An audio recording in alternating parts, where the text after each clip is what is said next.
when I heard the conversations after with some of the things, and I'm seeing this conversation about like it's a fluke, this, that, and all that, I'm like, guys, what are we doing? Like, why are we trying to dilute this? I've seen questions immediately. Are they going to be able to back it up? It's like, can we just sit and stop for a second and just understand that winning a major as an achievement as itself is like a huge thing in Counter-Strike. It's the biggest thing. It's the biggest thing. Most people don't back up their major wins, to be fair. Oh, right? that's true.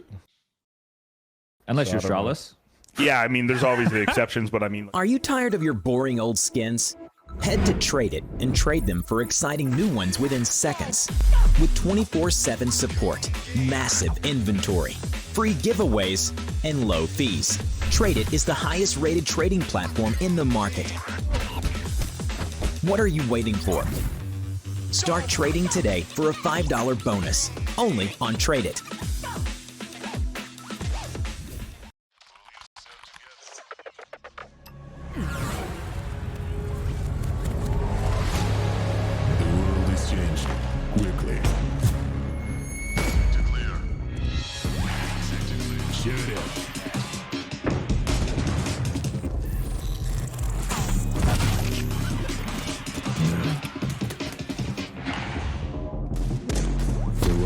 Changing, but one thing remains the same: victories with 1xbet.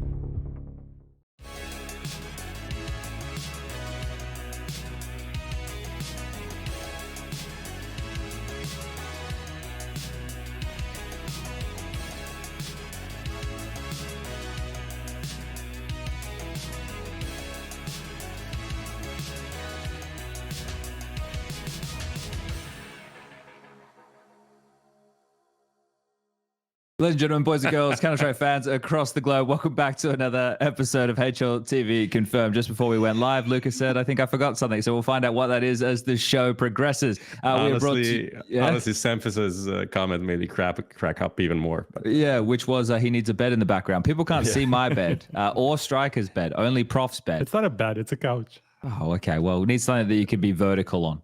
Horizontal on. Horizontal. Yeah, it's so like a furniture indeed, yeah. It might be a little bit slow this evening, but I want to talk fast because we got an awful lot to pack into this evening. Look, 1xbet, that's our new sponsor of this show. So shout out to them. And of course, trade.gg, they're in the front row as we're doing the live show from Copenhagen. And the first CS2 major is wrapped up. But of course, and well, everyone's already spoken, but let's just introduce the panel. Prof, Striker, and tonight's guest. He's been around the block once or twice. I think he's bench pressed it as well. The strongest man in let's go as far as esports. Corey, SEMPHIS, is it Friesen? Yes, Friesen, yes. Friesen. I feel it's got some German heritage there. We were originally part of Deutschland or something, which is now Germany / Dutch a little bit. So I got a lot of Eastern European in me though. So, you know, naturally I support NAVI winning this major. All right. Well, we're going to get into that in more. Stay winning. I want to make sure I give the flowers here. Obviously, once upon a time of Complexity, Cloud9, FAMU, and TSM, a bunch of North American organizations, and now you are a coach. You're the coach of Nouns. Had a couple of coaching gigs as well. But like Gaming Gladiators, you know, I was having a look, making sure we get it all out there. But definitely a mainstay of the Counter-Strike world, and Canadian, not American. People, get your shit right, all right? There's a big difference between the two. Thank you for joining us. I would say this evening, but I imagine for you it's the middle of the day. 10 a.m. here, yeah. But, you know, we do what we got to do. And, yeah, I think a lot of people assume I'm American. When I tell them I'm Canadian, people are honestly shocked a lot. Even people that know me for a while, because I think my voice kind of sounds American, but... All right. Well, look, Corey, thank you for joining us tonight, today. Thank you for joining us now in this present moment of time. Did my webcam just stop? No, I'm back. Nope, all right. I heard a beep. I freaked out. Like I said, it's going to be a slow one today because the major just ended. I'm having a coffee. I just had an afternoon nap. I think everyone's a little bit tired. You know, I've been pumping out loads all day, and I don't mean the dirty ones. I mean the laundry, which was definitely dirty from 2.5 weeks on the road. Look, we'll get into the major talk in a second, but what I want to do is just have a quick chat with SEMPHIS about Nouns, where things are at. Maybe there's some fans who want to know, you know, what's next, what's going on with the team, what can we expect? So do you want to give us a bit of a status update of you and Nouns at the moment? Yeah, I mean, I think generally people that follow the team would have seen we picked up Junior and George right before the RMR. That was kind of like our way of trying to, you know, improve the roster a little bit. We got Adren as like the second coach in the team. and we were kind of working together. I think in the future, I don't know how much I can announce like right away, but I think we're going to be moving some of the management positions around, including my role. So I think I'm going to be taking more of like a back seat to the actual like coaching aspect of Counter-Strike, and I'm going to be focusing a little bit more on like trying to get people's like routines, rhythm, like sleep, fitness, and diets and stuff a little bit more on point. Still helping a little bit more with some CS stuff, but like taking more of like that approach, because I think like in high level gaming, especially with these people on the road a lot, people need to stay on point to perform at 100%, and I don't think everyone knows exactly what to do. And that's something that I have like a lot of experience with being on Cloud9. You know, for example, Chad, you probably know, like if you're going to an event in Australia and then you're going to Germany and then you're going to NA, like getting able to actually get proper sleep is very difficult, like in a lot of those situations. So there's like a couple tricks and stuff. And I'm going to be doing a little bit more content on the YouTube side. So, you know, just shameless plug, if you guys join the Nouns Discord, there's like a fitness channel. I'm going to also be helping just like general gamers as well. So if you guys want to join that and post in there, in the next week or two, I'll be releasing videos just teaching you guys like kind of how to eat healthy, well, being good at video games, a couple like workout routines I'll give people's. And this isn't like high level bodybuilding stuff. You know, I'm not teaching you how to be like a professional bodybuilder, even though that's like more of like how I work. It's more like people don't truly understand like how to structure certain things around prioritizing gaming.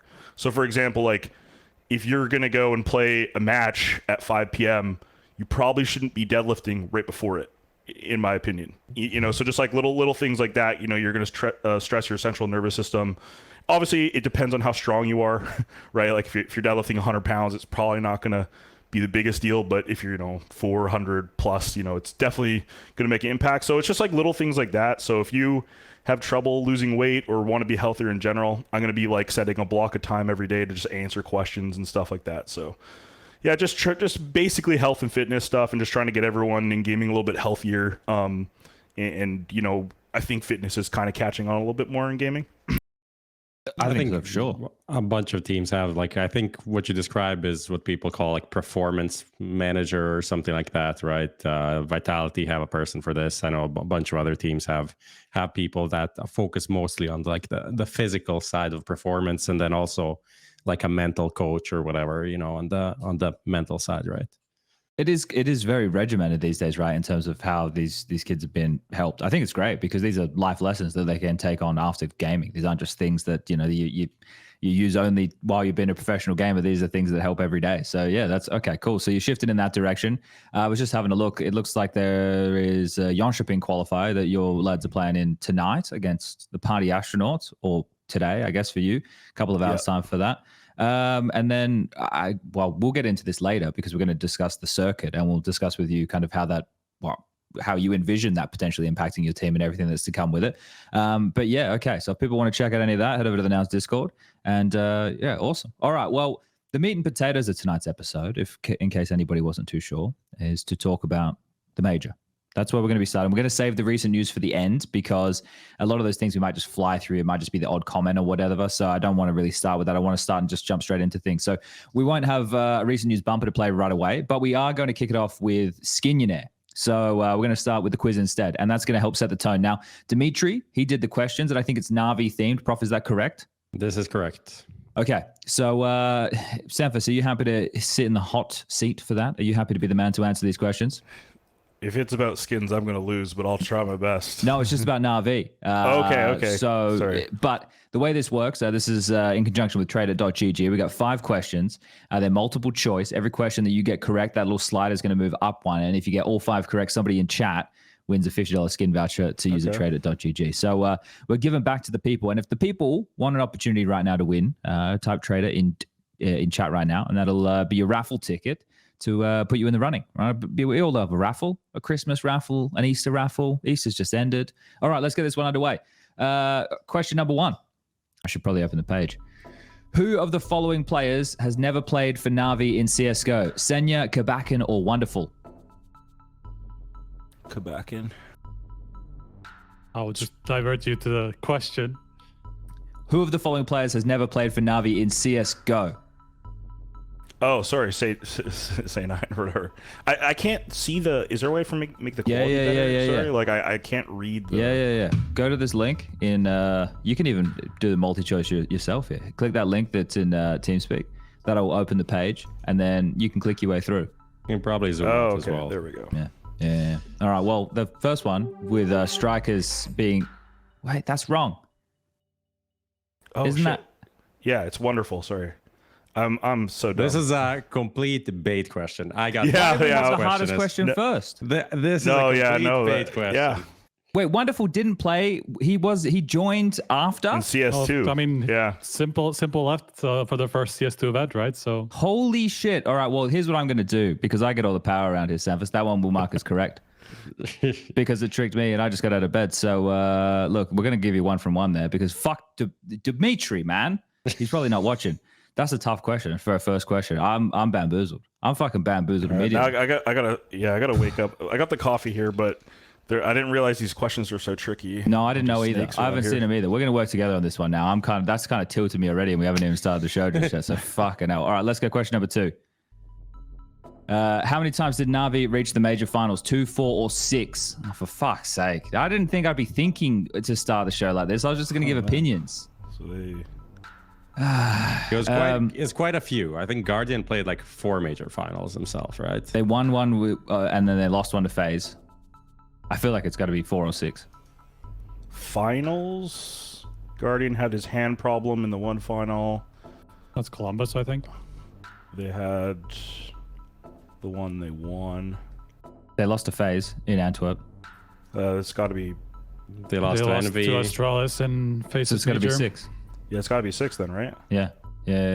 Okay, we're locking in 6. Bang. That's a lot of finals. Over 20 majors. Been in 6 finals. For some reason, they played all 6 of them, seems yeah. high, but like, you know what I Yeah. mean? Like, I mean, they lost 4 of them, yeah. And they also attended all of them, right? and That's also I was a making fact, sure I wasn't. I was making sure I wasn't getting tricked here. So I had to just like, you know. I mean, they also had like the longest. I think they had the longest playoff streak in all like of all the orgs for some time, and then Are they the only org that's been in every major? Yeah. Yeah. Okay. All right, question number 3. Navi had a top 1 ranking streak from August to April of the following year. What were these years? 2018 to 2019, 2020 to 2021, 2021 to 2022. Ooh. Fucking hell. What year? COVID was 20. Lockdowns was 2020 to 21. Yeah, they Yes. won the major in 21, right?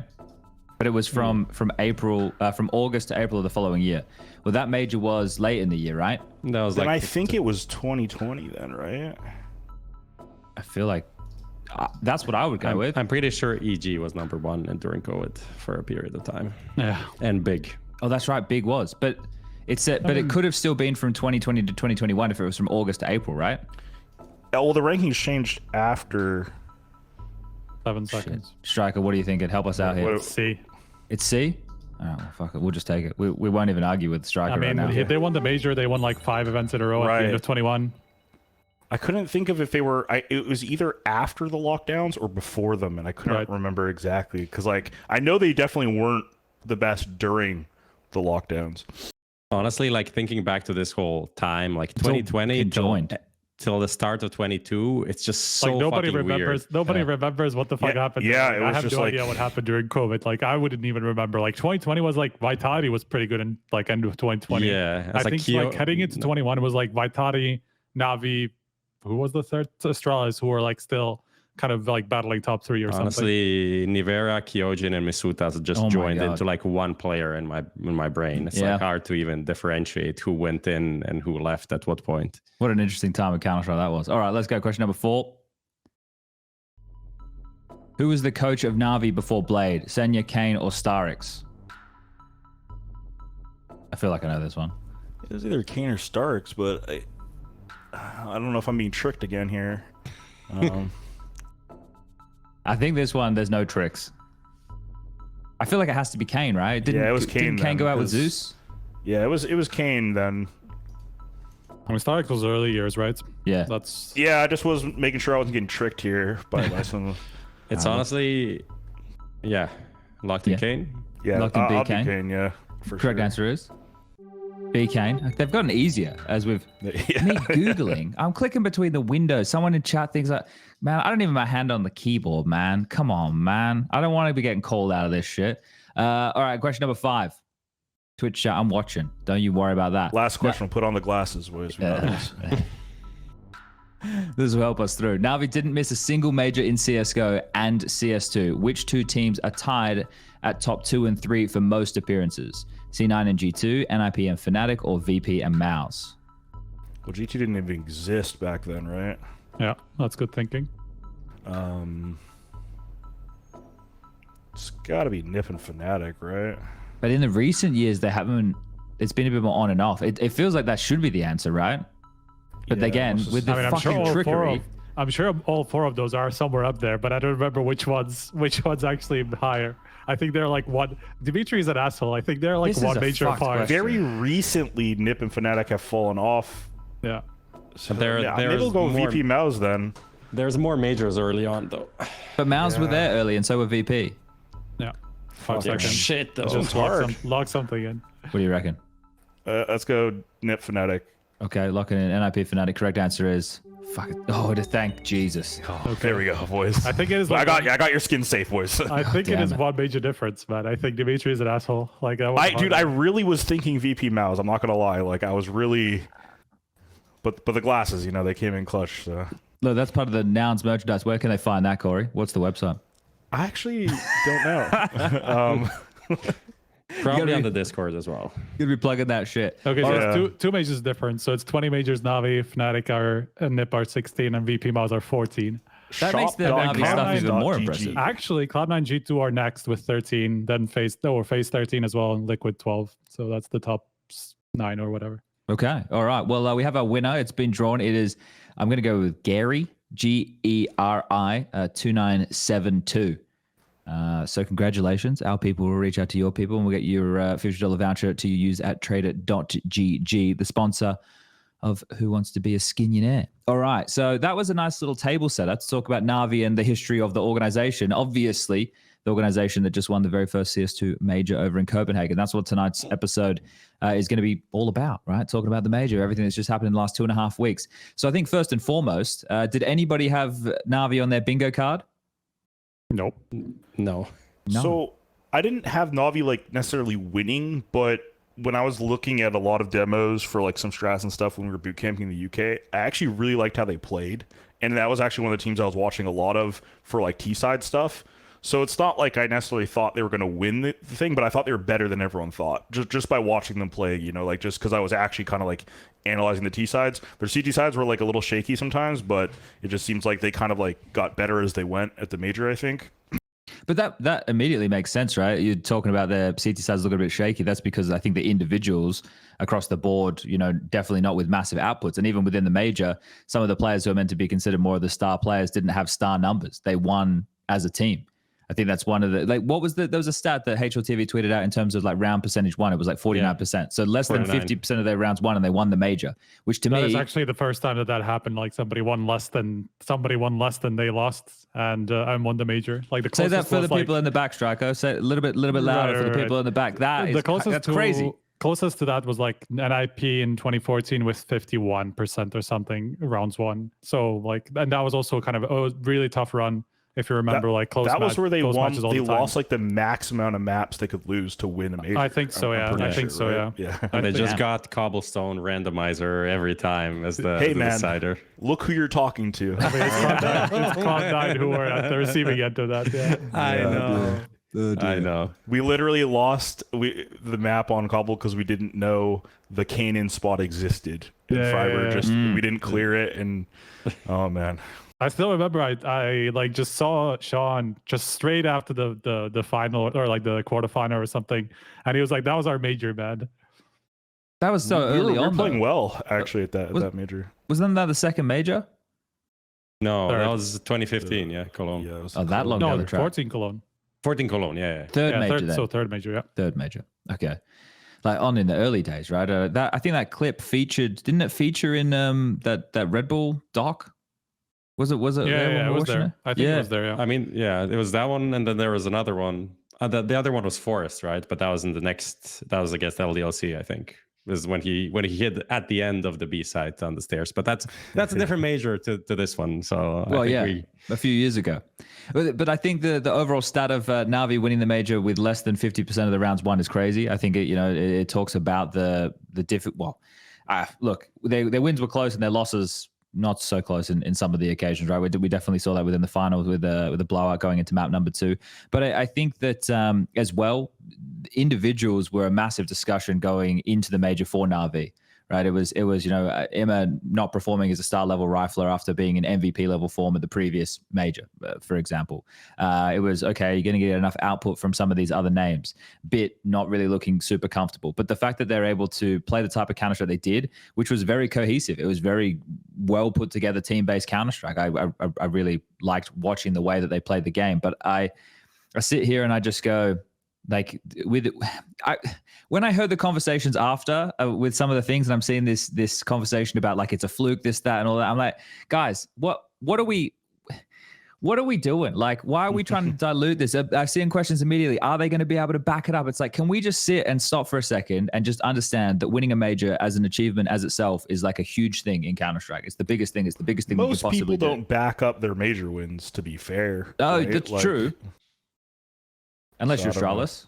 Yeah, I mean, there's always the exceptions, but I mean, like VP 1-1, EG 1-1, or sorry, the C9, not EG. My bad. Don't rip my head off there. But I just wanted to say about IM is like, well, he gets a lot of flack for his performance, and like, if you actually go look at his original major performance, the one that kind of got him on the radar, he was playing a very kind of like loose play style where like he could kind of go and do whatever he wanted within reason, and it was a lot off feel. I feel like. So, for example, if you're walking up mid on Inferno and you can peek arch or late or wrap at your own pace when you feel like it, you can ask for a flash. It's a lot different than a caller telling you have to do something, right? So, like when you get put in a system, sometimes people don't feel comfortable. They don't take the same sort of pacings. The timings gets changed, and I think right now, like IM is in a system now that's very strict, and I don't think he has those freedoms to kind of go and play the yard outside on Nuke, for example, and just kind of like decide to walk in mini or like walk under heaven. Like there's more of like a goal, like we're going to get you secret. You're going to stay secret. We're going to fake inner. Off that fake, someone might push up secret. You get the kill. If you get the kill, you're going to run down and fake lower, and then we're going to go ramp and meet up with you. Just for something like an example like that, it's a lot more set. So for players like that, obviously, I don't think their skill just randomly falls off. I just think like their brain has to catch up. And I don't say that in like a demeaning way. It's just like it's a lot different, man, like especially if you've never played in that system before. Yeah, and I think also people like don't really consider that they've actually had a decent uptick in form, like pretty much after Simple left, like throughout all of the start of CS2 he was doing pretty well, and it just seemed like it was an off tournament for him at the major, and like everybody was waiting for him to come back up. And like also, to be fair, like it was like, it's not like he was terrible at any of the wins. Like he was there in every one of the wins. Maybe he wasn't dropping like 1.5 ratings or whatever to actually carry their games, but he was never just disappearing in the games that they won. It was just more like the Spirit and Cloud9 losses where he just disappeared off the face of the planet that just dragged his rating down. So if you like look across the wins, it's actually not that bad on top of that. So I think, yeah, I mean, his rating maybe was a bit, what do you call the opposite of inflated? I don't know. I think what you guys are saying makes sense, but it's also kind of what my issue with NAVI was when I saw them in the group stage, why I didn't have confidence in them against Eternal Fire, for example, is that when the system does not work and they can't maybe find the openings, he does not do anything to win them games. Like when most players in his role would find a way to get impact, he just does not, right? And so when things are going bad, he can't make anything happen, and that's why, like what you're saying, Striker, in bad games he sucks, and and then in good games he's okay, which for a player in his role is kind of weird. But like if they're going to be winning tournaments, then we are all idiots, and they figured out a way to use a person in this position that no one else is doing, and that's fine. But I don't think it's like a long-term great way to play Counter-Strike, because I feel like it just relies on everything else going well, right? And I think you want a player in those roles to, be able to influence the game Yeah, themselves, I'm curious. right? I'm curious what people think about that though, because like generally this goes against like everything that we know about roles and like what's actually important positions and stuff like that. And you're like, if you look at, okay, yeah, as Prof said, like imagine all the star rifle positions. So most of the guys that are in that position on any of the top teams, you will see put up numbers. Like pretty much every single player out of the top 10 teams that plays in those positions will be the guy who's carrying them and whose performance they rely on, right?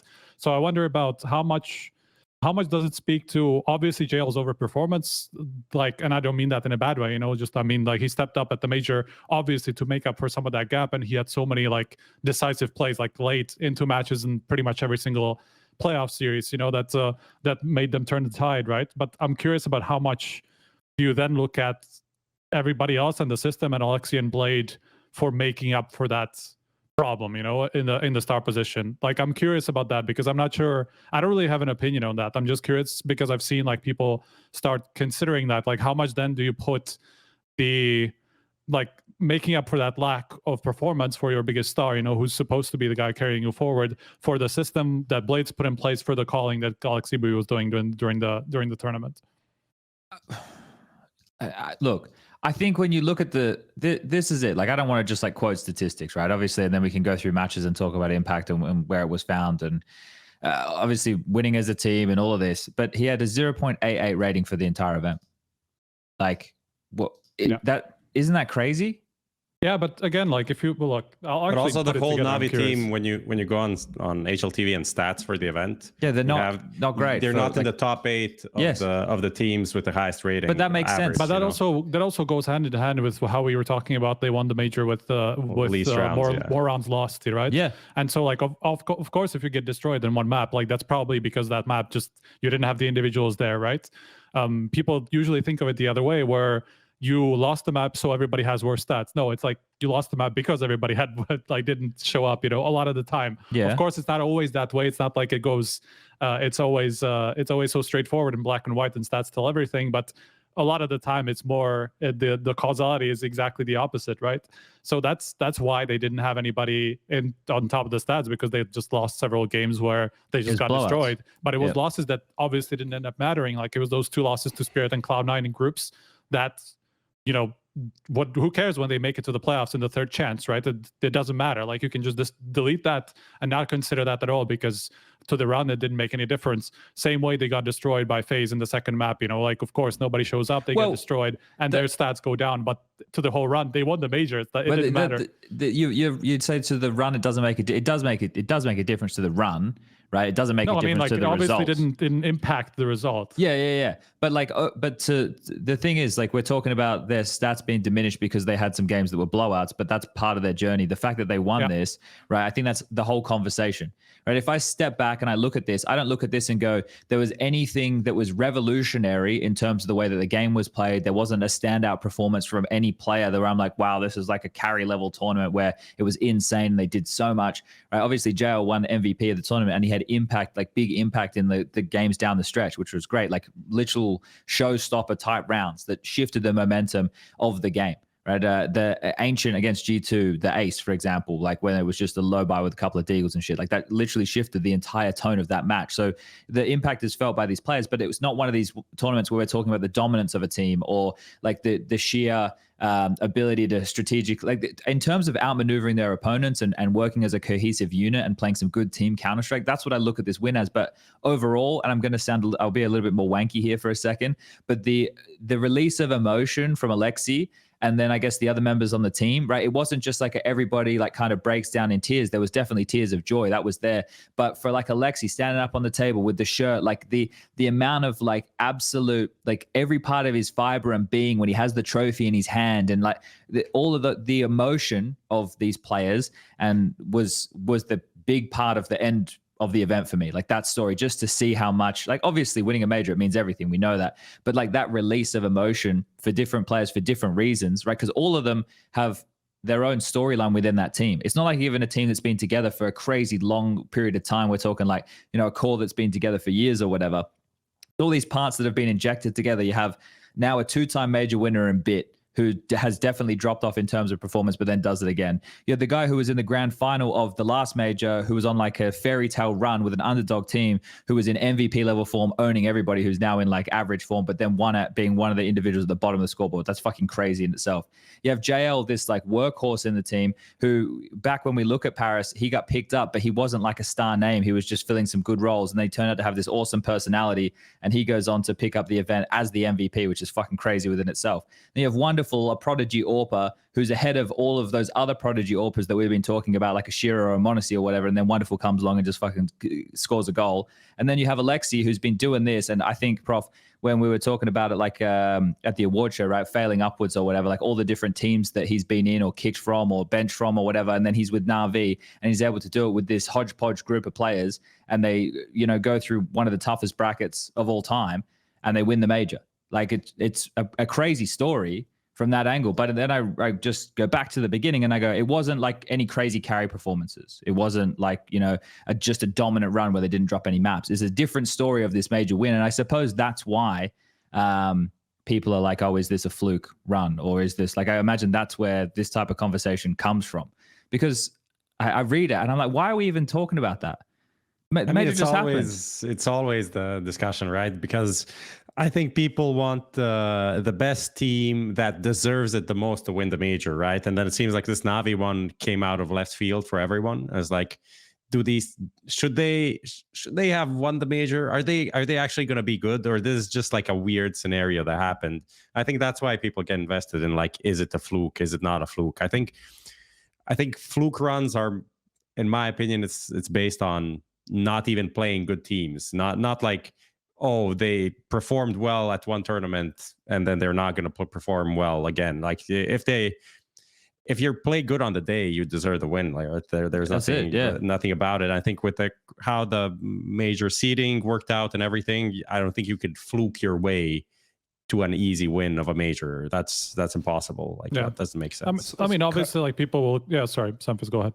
Sorry, I was just gonna say, like, that's why earlier I said when I was like looking at strats to copy for my team and stuff, like I liked Navi because I felt like it was like very easy, not easy to replicate, but it made a lot of sense. And I think a team like Navi, if you watch their T sides and their CD sides, they're very well oiled. And at majors, when pressure rises and everyone starts maybe not making the plays they would make at a smaller tournament or online, that's where like your system comes into play. And as long as you're doing what you're supposed to do and you run it well, you'll come out on top. So I think like the pressure actually probably played in their favor at this event because, you know, Monacy's better than all of the people on Navi, right? Like, so like the kid is absolutely insane. NiKo, I mean, maybe he's been struggling and going up and down, so it's harder for me to make that claim, but you know, like it just like, but it doesn't matter at a major. You know, you just gotta win the rounds that you need to win, and as soon as that pressure starts like mounting, do you want to push through the smoke? You know, like, do you want to go for the third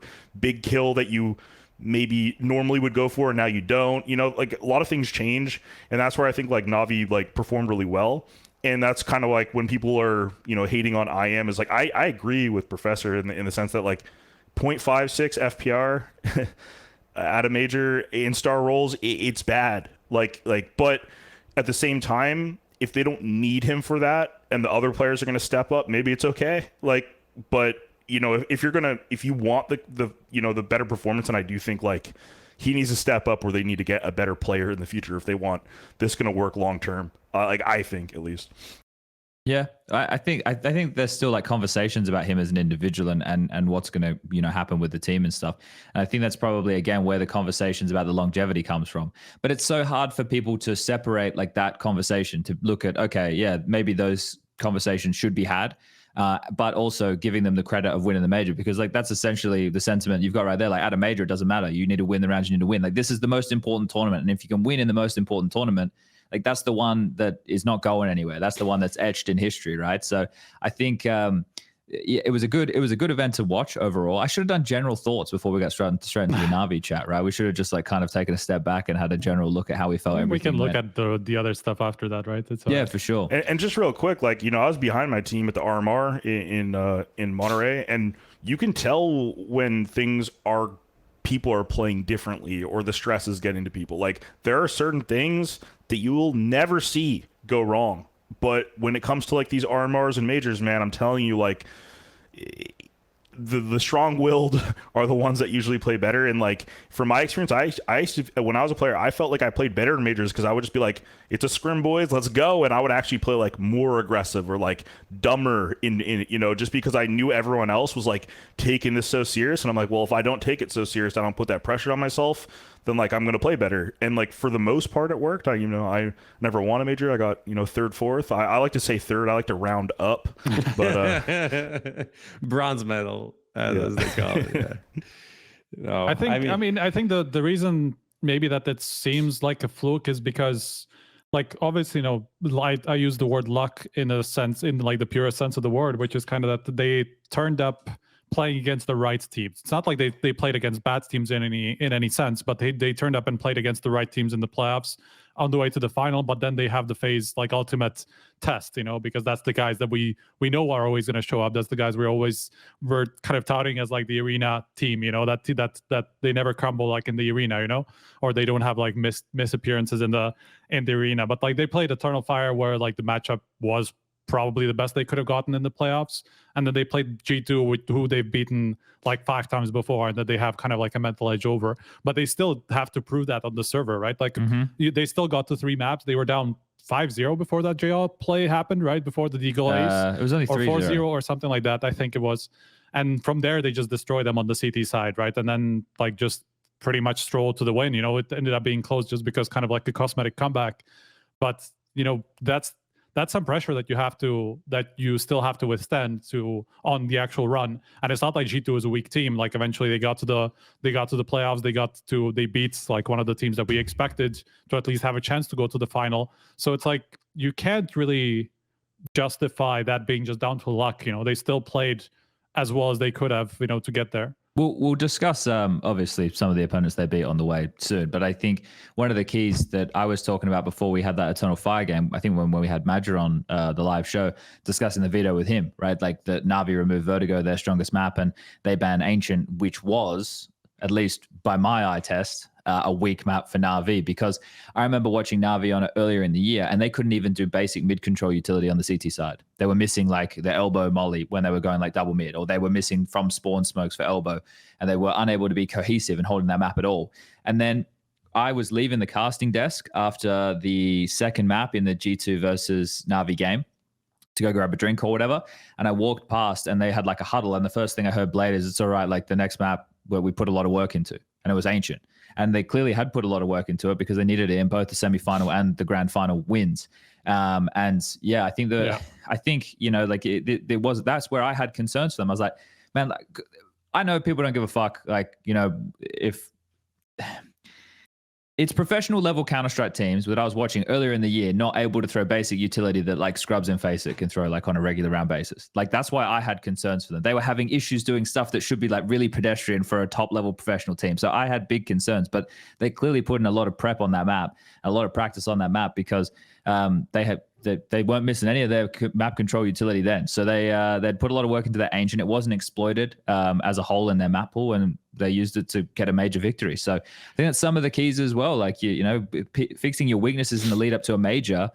When you have these other tournaments and events, that's where we talk about the runs and what you have to prioritize. You know, like the goal is the major win. So what are you prioritizing in the lead up? Yeah, I mean, they did do the 2-week boot camp. I think we were talking about this like in the I don't know, maybe on the first days of the major or on the show, I don't know. But like the fact is, like, some teams went into like with a crazy amount of preparation. Other teams, you know, do a few days and then have time off because they want to pace themselves for the whole thing. And NAVI managed to go 2 weeks boot camp directly into the major for another 2 weeks and win the thing. And I think ultimately the difference maker was that they grew through the tournament. Like, it wasn't the same team that we saw on the group stage that was playing the playoffs. Like, they are just significantly better. They evolved, they learned from the mistakes, and, you know, without that it wouldn't happen. You know, it wouldn't, no fucking way the team that gets just destroyed by Cloud9 in the group stage goes on to win the major. They do it because they're not the same team. I have to say, every day is a fucking, you know, new day, as they say. They improved, and that's it. GG. let's do this because we can talk more about Navi as the conversation kind of continues here. But let's take a step back, right? Let's take just one or two. Actually, let's make it 5. Everybody take 5 steps back, and we'll talk about kind of the major in general as a bit of a whole before we continue to jump forward in the conversation, because I kind of want to get some different framings for people. So, Prof, you rocked up pretty early. You were you were there from during the group stage, right? I came like last day of the first stage, so I was there for like 10 days. What was your overall takeaway of the major in general? I think it was good. It was pretty smooth. It had like 2 big moments that everyone talked about. The J moment is the one moment, and the other is the G2 MOUZ game with the crowd, right? Overall, you know, it's PGL. It's kind of what you expect at this point. There wasn't any like crazy, you know, an innovation. I think the stage looked nice. They did everything like good enough, you know, a 7 out of, some things were like 9 out of 10, some things were 6 out of 10, but nothing like, oh my God, no one saw this ever before, mind breaking, whatever. The trophy was nice, you know, the level for the trophy is very low these days, but this is like, it's a trophy, you know, no one's gonna laugh at us for having it in our office. You know, no big issues on the broadcast. Like, I obviously watched a lot of the playoffs from the arena, so I don't know how it looked at home. You know, just a pretty good major overall. And then on top of that, really good matches, nice seeding. Like throughout the group stage, we had great games, and then into the playoffs, like most stacked playoffs ever. Like, I don't know what to say. It was pretty good. So you're happy overall? Yeah. All right, SEMPHIS, you're watching from a different time zone. So how was it from someone on the other side of the world? Were you able to catch most of the matches? Yeah, I actually was waking up pretty early. I've got my sleep schedule pretty good, so it actually started like I might miss the first map or something, but so I watched most of the games, excluding Easter weekend. My family loves to do full day everything, you know, like food and hanging out and stuff. So I missed, unfortunately, I missed more of the later games. I had to watch the demos than the earlier in the tournament. But yeah, I really like the event. I'm not a huge stickler for production. I don't really care that much for me personally. Like, if you have fireworks or not, it doesn't really bother me. But like, I like to make sure that the players are comfortable. I want to make sure like the stage, you know, everything is good, and it seemed to be that way. Unless I'm wrong, like that the players seemed pretty happy with everything. I think at the RMR they had to upgrade some PC stuff, so I think they probably had that fixed for the major. I was just more happy with some of the storylines. I like that EF, like Eternal Fire, made it a little bit further, because I feel like those guys have been trying for like a really long time. Unfortunately, they couldn't get super deep, but like you know, I've always been fans of like, you know, Xantares and Calyx and Woxic and stuff. I just think they're fun to watch. I like when different regions kind of like do stuff like that. Yeah, and then like obviously I'm like fans of like Vitality and Complexity and stuff, but I couldn't tell how much the ZywOo sickness was affecting. I don't know if any of you guys know, like, did he get better after the group stage? From what we saw, it seemed like he was okay going into the playoffs. There was no excuse there.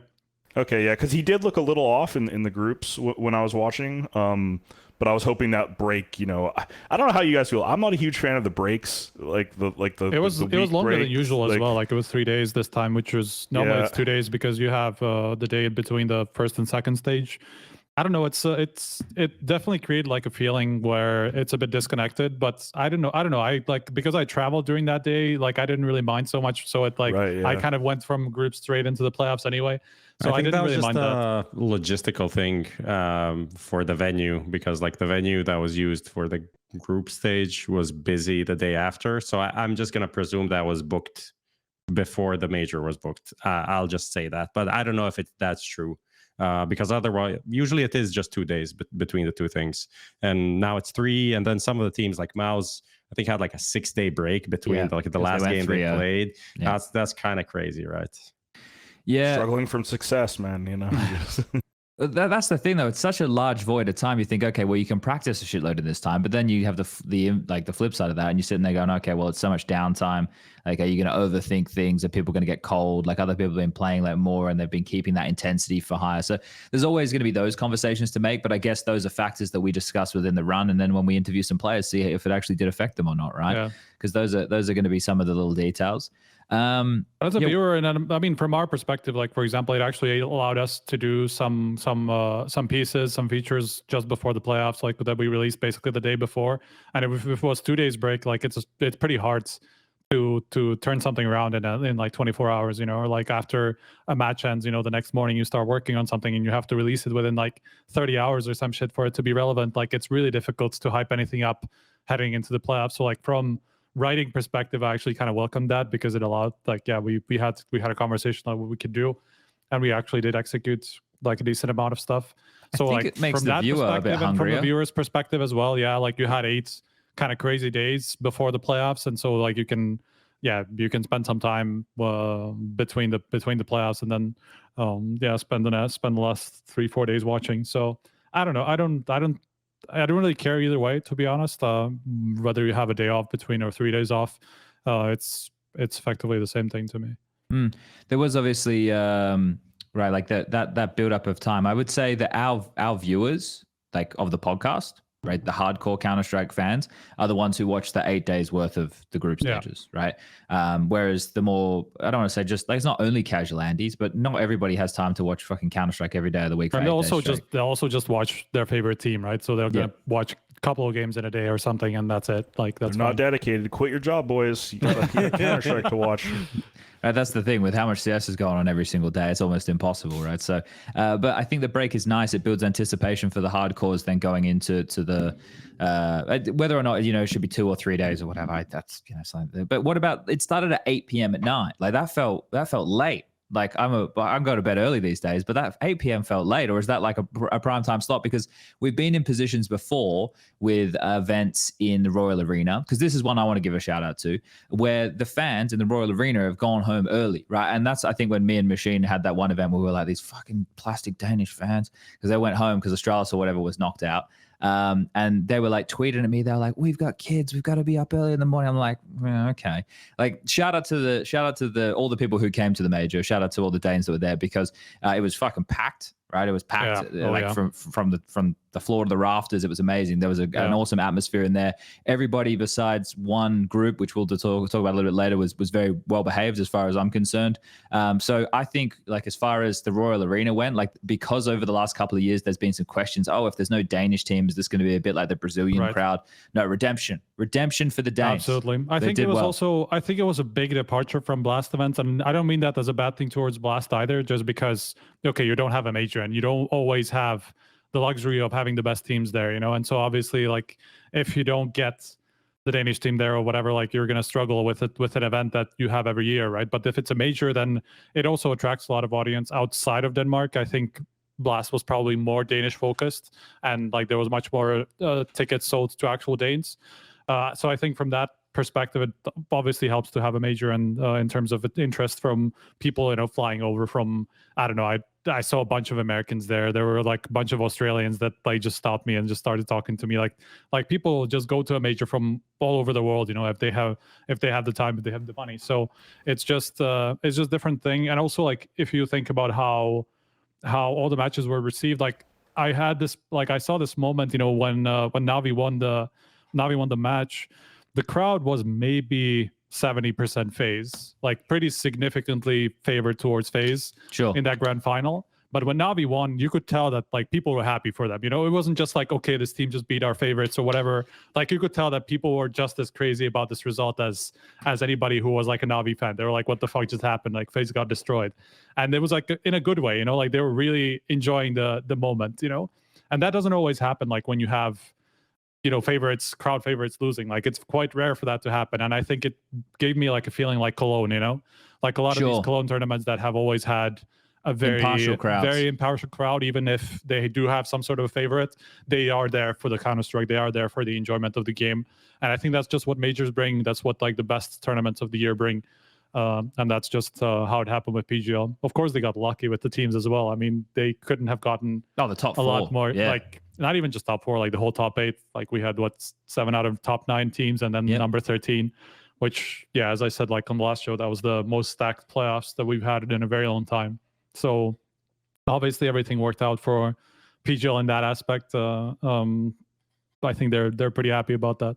So Well, correct me if I'm wrong, but isn't it? It's fairly easy to travel around Europe in those areas. yeah. Like, you can get people from Germany, Sweden, Finland, and stuff can all make it down pretty cheaply. Like, yeah, Like Germans can literally drive up, even like they don't even have to go A train from over the Sweden. peninsula. They can Sweden's just right around the corner. Like all of Europe can get to Denmark within a 2-hour flight. Yeah, Like, that's pretty well very connected. accessible. Copenhagen as well, like has a lot of that's true. flights, and the only benefit, the only I would say downside of the tournament is the area where it is in Copenhagen. That is kind of not really Copenhagen. It's It's like basically airport, like next to the airport. Yeah, it's next to the airport, but that's also good for traveling in. It's like one train station away from the airport, which is very easy and convenient for attendees. yeah, not like when you go to John Copenhagen, you gotta take the Jesus. half-hour I know. bus. yeah, that's the one. You go from Gothenburg. I remember the first time I went to the the DreamHack Winter 2013 Major, that one. We hadn't planned anything to get there, right? And we landed at like fucking 11 or 12 o'clock at night or something ridiculous. Oh shit! And we're like, how the hell do we get to Jönköping? Like, we didn't know how to get there, right? We were like, well, surely we can get there pretty easily, right? It's just a city in Sweden. No, it was very difficult. We had to get Top Gun's dad, who lived in Sweden, who had a taxi driver mate, which we paid like fucking through the nose. I think we paid like 600 euros worth of taxi fee to go from Stockholm to Jönköping in a taxi. So you mean what the Gothenburg? Not Stockholm, right?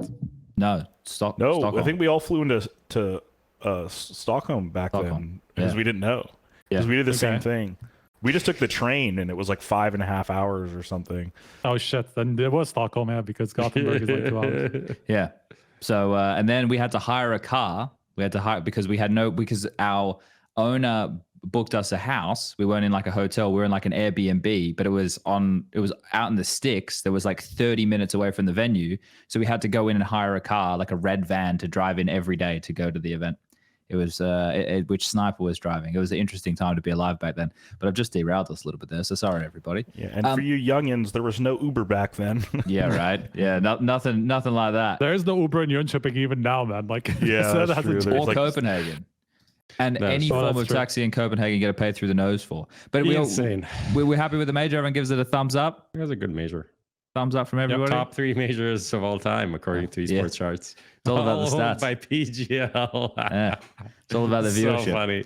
It's so good. What is it? Antwerp, Stockholm 1, Antwerp 2, Copenhagen 3. Yeah. Makes sense. Yeah. Okay. Okay. Here we go. Let's jump into a bit more focus on the matches of the playoffs now. FaZe Grand Final. Prof, is it over? Is karrigan done? Does he need to hang up the mouse? Is this it? Is this the loss that gets him? He had only 1 kill in the grand final. This is it. Yeah. It's over. Yeah, it's over. I don't know. Like, people low key were talking about like, oh, karrigan, maybe he retires. You know, stuff like, it was like, why is this a discussion? I Every don't fucking understand. time, man. Every time he Every doesn't time. win everything with a 30 bomb is like, maybe. And he fucking owned Spirit in the semifinal. Like, what are you talking about? He ended the event at like 115 or some shit. No, even despite that last map, like he was. Wait, let me see. Actually, I don't think he had a no, not in the 115. end. That was like until at some point until quite late into the tournament, he was really high up. 0.96. This is like some of his best performances in like a long time. So overall, like a good showing again from FaZe. I think Another grand final. another grand final, which I think is actually starting to sting, and this is kind of a new storyline for FaZe, right? To be like the bridesmaid consistently. It's kind of weird, and I don't really know even how to explain it. Like that last map was awful. Like the Mirage was perfect. Like you could see everything Clicked into falling place, into yeah. place. You know, everyone was even 2v4s. They would rotate. They would get the first kill instantly. Then they could reposition for the second kill. Like everyone, the flow was great. And then on the last map, they literally did nothing. You know, so I don't think it's any big indictment. It's just some maps go like that, especially in Inferno, MR12. Things end quite quickly, you know. You just raised an interesting point. MR12, Corey, with the MR12 in play, coaching a team, what are you finding? Is it as streaky as what people think it is? How do you find it overall? Well, it's much quicker. I'm not gonna lie. Like it feels like sometimes I feel like the game's just over like in 2 seconds compared to MR15. That's the number one thing I noticed, which might sound weird, just as someone that watches like a lot of games you're not playing necessarily as a coach, right? Yeah. Other than that, I think like pistols seem more important to me in the economy. Like it feels like when you go, I think there's like a mental aspect of MR12 right now, whereas like 10-2 is pretty bad. Right, like you're probably gonna lose, but 9-3 isn't terrible. Like 9-3 especially on certain maps, it seems like overpass or like nuke maybe. Like definitely. So it's like or Anubis on the other side. You know, like it's those maps feels like 9-3 doesn't actually mean that much. Yeah. So then like, but in your head, I think some players might be thinking like, oh 9-3, like this is so hard, but like really it's not that different than maybe like an 11-4, 10-5 in the other Counter Strike. So. Yeah, I definitely think there's like, over time people are going to get more used to it, but I don't know, like for me, I think the economy needs to be like a slight rework. I don't love it right now. I just feel like the first 5 rounds are way too important in MR12. I don't know if you guys agree. Like it's just like if you go up with a big lead, it's just like it just feels like it's really hard to claw, but you don't have a lot of like chances to try new things anymore. Like like they get a huge money advantage. They have mollies, 2 ops, they have 10K on everyone. Now you're just like, oh man, like now you got to bust out. You basically have to win 2 or 3 in a row. Whereas like I felt like you had a little bit more time in MR15 to kind of like think about things and like adapt. I guess you have to adapt faster. There was more time to make adjustments before, for sure. That was, I think, Snappy was making the exact same point at some point quite early into MR12. It's just that it just doesn't give you the same time to figure out what the other team is doing, and then so like blowouts are just more likely because of that, because you can't adapt fast enough, So like that's 100% a factor, yeah. So I was trying to segue us into like talking about MR12 and if we feel that had any effect in that final map, right? But it was just essentially a blowout because FaZe didn't get started until really late in that game. I mean, you could argue that. Yeah, go ahead. I think they also were kind of desperate when they swapped last CT pistol. And they just had to force buy out the game. Force buy.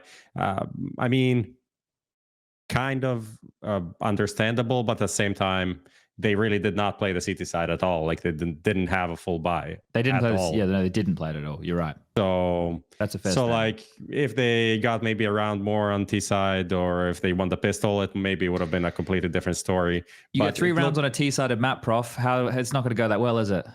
Yeah, and that was one of them was like frozen 1v3ing or something. Yeah. It was like they really needed to pull some crazy shit out too. But it is a crazy contrast that they went from owning on Inferno, on Mirage to getting owned on Inferno. Like that I think is the strangest thing. I thought we were then set up for a very competitive third map.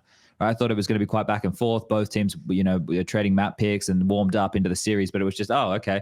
Like, I think it was great to see Bit come alive and have a good performance. Like, that was sick, There was some good details with that, but overall, I sit there and I think to myself, yeah, I can't put my finger on, what made it such a blowout other than Navi just taking them to fucking church, mate, showing them the Lord. I don't think it's only MR12 though. I think it's like a combination of the maps. Like Inferno slightly reworked. I don't know why the map feels so much worse, but like it feels does. Like if you look at the map, like it's not that different, but it plays so much different in my opinion. And then on top of that, with way less utility now. So like with 2 Molotovs, you can basically molly off the entire banana, and that's kind of crazy. And then you have to also factor in that you can nade smokes now. That's a big change. So it's like it's not just MR12. It's also like the map's been slightly changed, and you can also like snowball more with some of these gimmicky plays. I feel like originally I thought the blowing up smokes might actually help the tease more, and I think we saw that at the start of like CS2. People were blowing open the squeaky door smoke on nuke and just running out, and teams had a really difficult time dealing with it. Now I feel like it's actually maybe benefiting the CTs more, because right as the Ts are getting set up, you just blow up a smoke, peek out, get a kill, clear that area, fall back. Like I'm seeing that more and more, but I don't know if you guys have any thoughts on like the nade smoke, like MR12 change. I think the game's really quite dynamic now, and I think one of the things which I'll be honest, if I'm gonna out myself here to the distaste of the broader community, I don't hate MR12. I don't even hate the economy. I think for me the biggest thing that I would like to see addressed is what happens to the CTs as they win pistol and lose follow up and then go back down to 1400.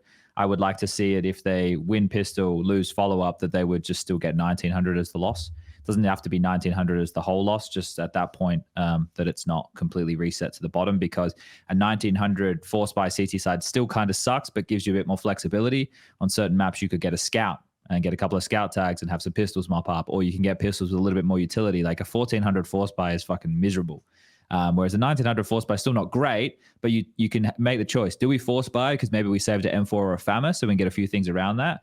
Or do we take a save with 1900 lost and the next round's 2400 and then we can buy, right? So we only had to stomach losing the second round before we 2 in a row before we can bring back out the guns. Whereas at the moment, I don't love it at the moment. But that's my biggest qualm, right? Like for example, in the G2 game, where G2 was so threatening on nuke, right? They lost pistol but got the plant, then they forced. Then they had a lot of kills, got the plant, they forced again. And they just kept forcing. It was like four rounds, maybe 5 rounds in a row where they kept forcing before eventually they did like a top rush and they broke in and they got like a couple of nice trades in their favor, and then they won and broke the CT economy. And I saw people like, oh, that's not fair. The CTs won so many rounds in a row, but then they were fucked. It's like, no, that's Counter-Strike, right? Like, and G2 kept the pressure on and kept having close rounds and kept getting the bomb down to facilitate force buys. It's not like they were just allowed to buy because the game said, here you go, you can. They had to do things to make that the better or a viable decision. So I don't hate it completely. I just think the adjustment I was talking about to the early game would be where I would start. But there are other issues like Inferno as a broader one that you were just discussing. I think there needs to be some clear changes there. My initial is just make it wider to make the areas of fighting a little bit more dynamic, because right now your options seem quite limited, but then also retakes are still going to be hard when you lose sites. So I don't know how we address that without changing the map. I can say from a playing perspective, it just feels like you're taking the same 3 duels every round. Yes. Like there's no diversity. It's so boring to play. Like, and I think what Striker said about like in CS:GO, there was like different variety of mollies you threw on banana, and now it's just like one that works for everything. So it's kind of okay, whatever. And then also smokes last longer, and because of all of the overarching like high buildings, it just feels more claustrophobic, even though I don't think it really is. It's a combination of a few of these things. It's just not enjoyable. It's not like anything. I mean, obviously the retakes are a different thing. That's a problematic thing that has been there since CS:GO. It's just not really enjoyable.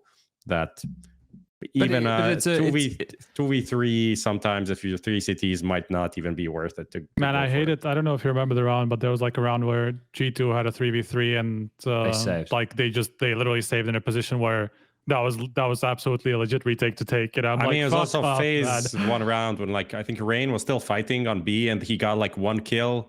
And then are they going to go for it? And but then 2 guys. The observer goes to right? A, and there's 2 guys literally on shore, just like holding.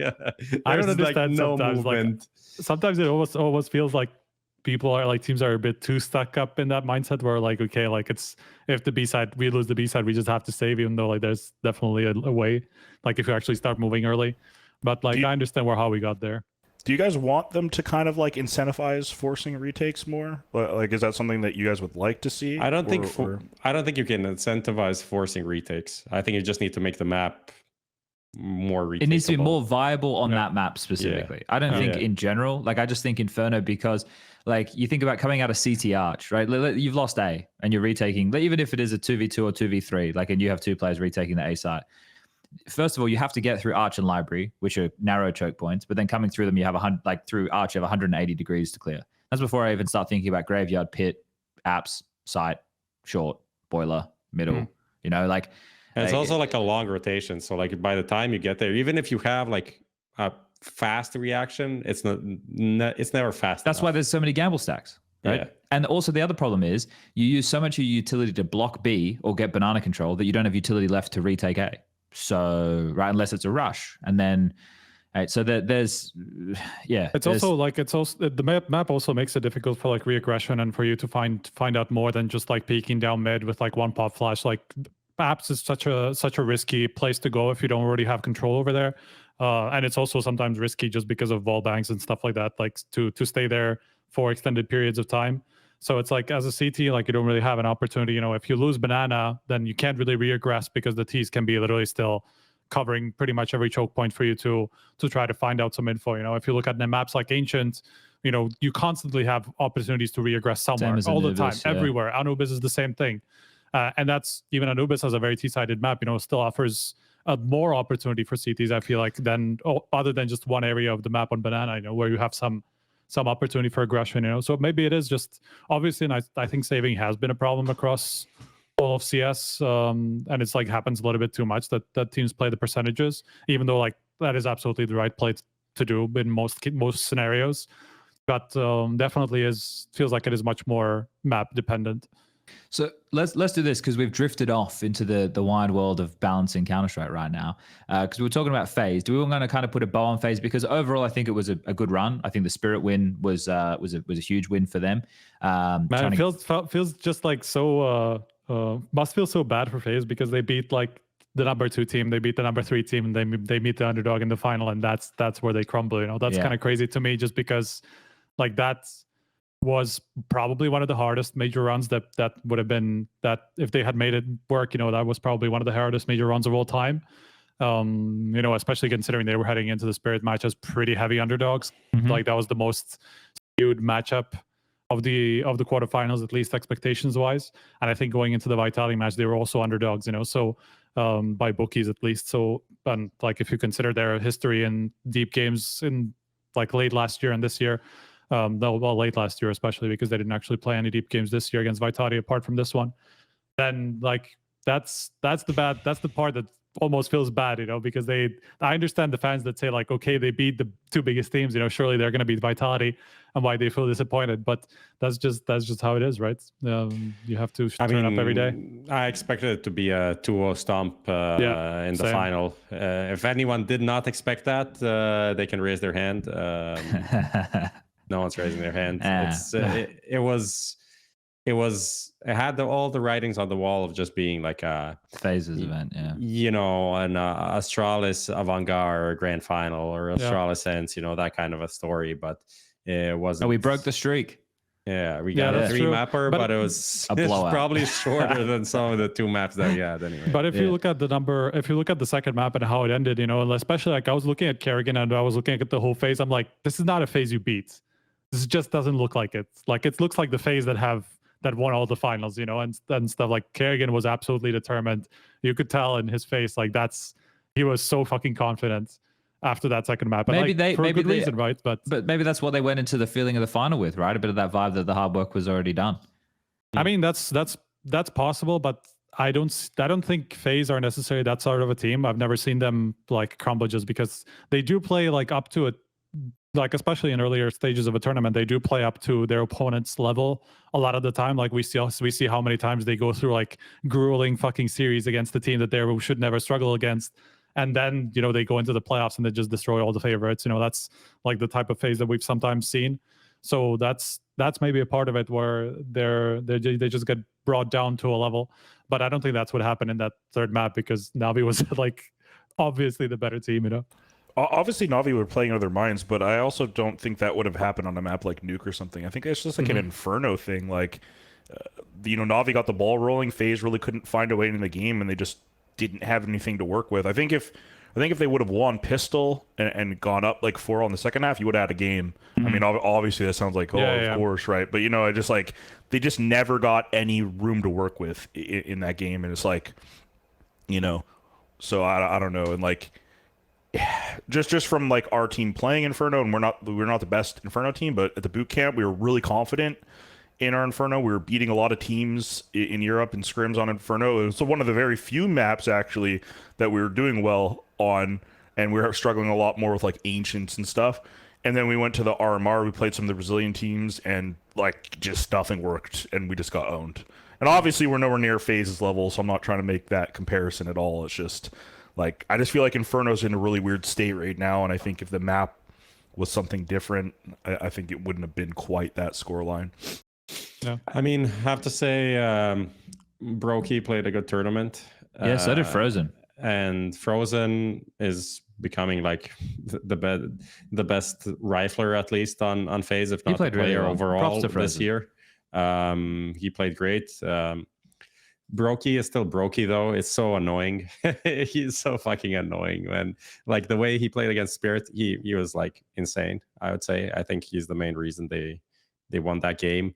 But then you see that round against Navi in the final on Ancient, the 2v1, and when JL clutched essentially and kind of swayed the game in Navi's favor. And it's like, yeah, this is Brokey. Like, he's gonna win you some rounds, he's gonna lose you some rounds. He's just like he's a flow player. If he's in the flow, he's gonna be super hard to deal with. But he's also when he's not, then he just gives some rounds away to the opponent. You can tell that he's a little bit of a karrigan's brainchild, just because like the both of them, I think, and you can tell it from like karrigan's philosophy, like in the interview that we did with him.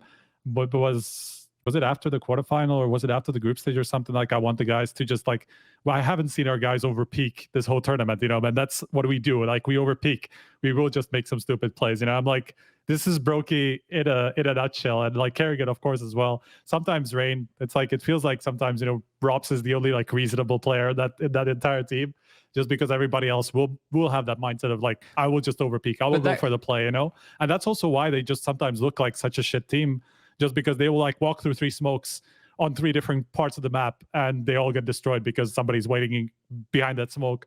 And like, it looks super stupid, but then it works. Like, I don't know if you remember the first round that FaZe won on Ancient was literally one where karrigan walks through a smoke on ramp, he kills JL, he walks through a smoke on the lane, and he kills a guy from behind that was like going around the block. I don't remember what's the fucking name for it.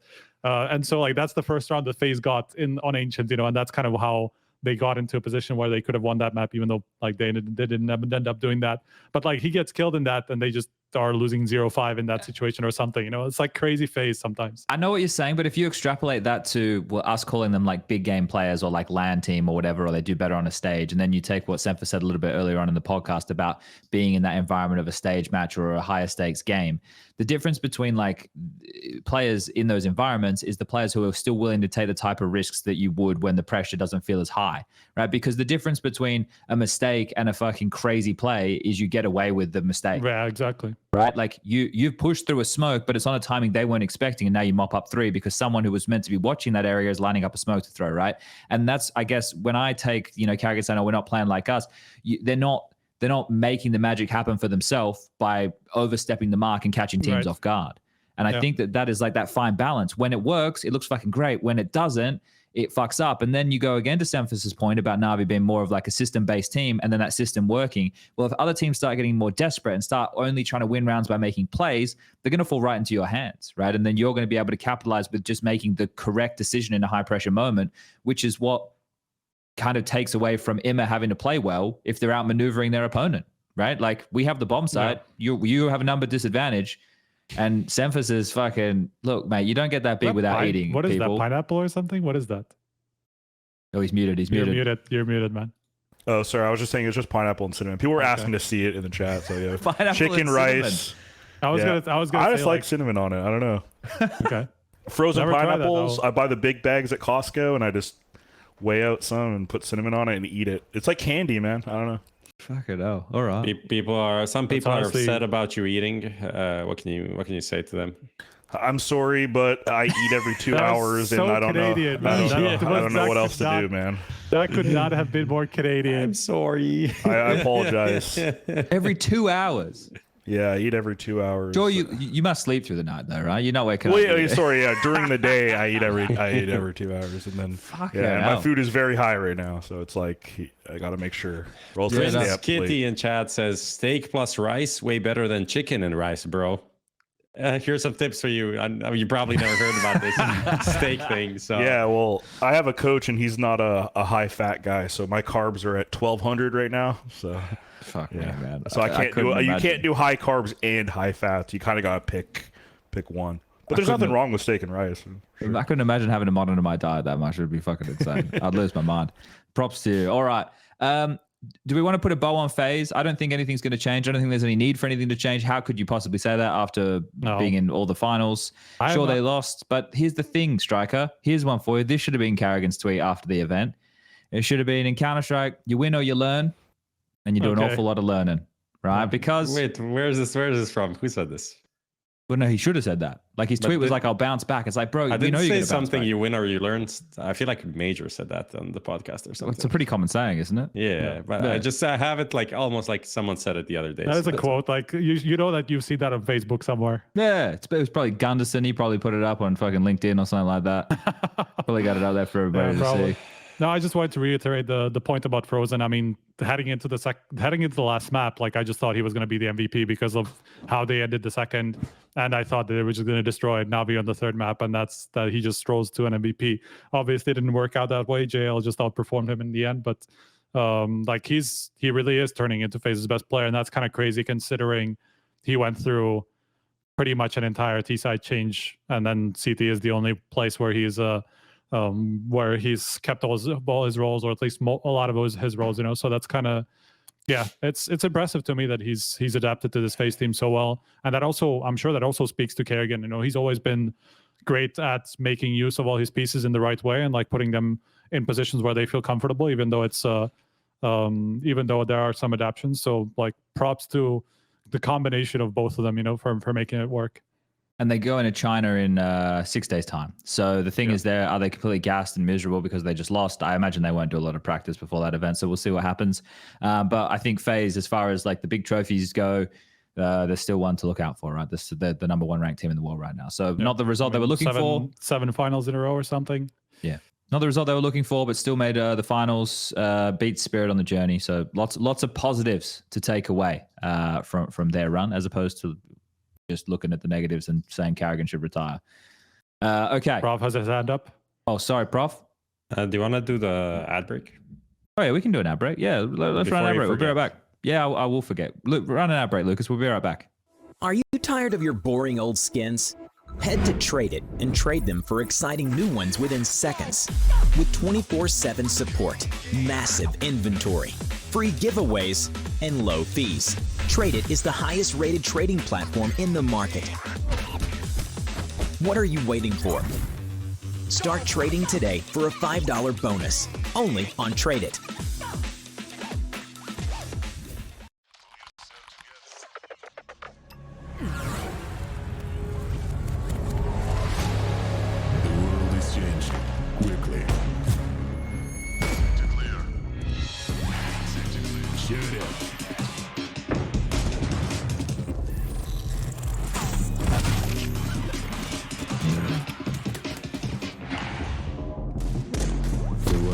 Changing, but one thing remains the same: victories with 1xBet.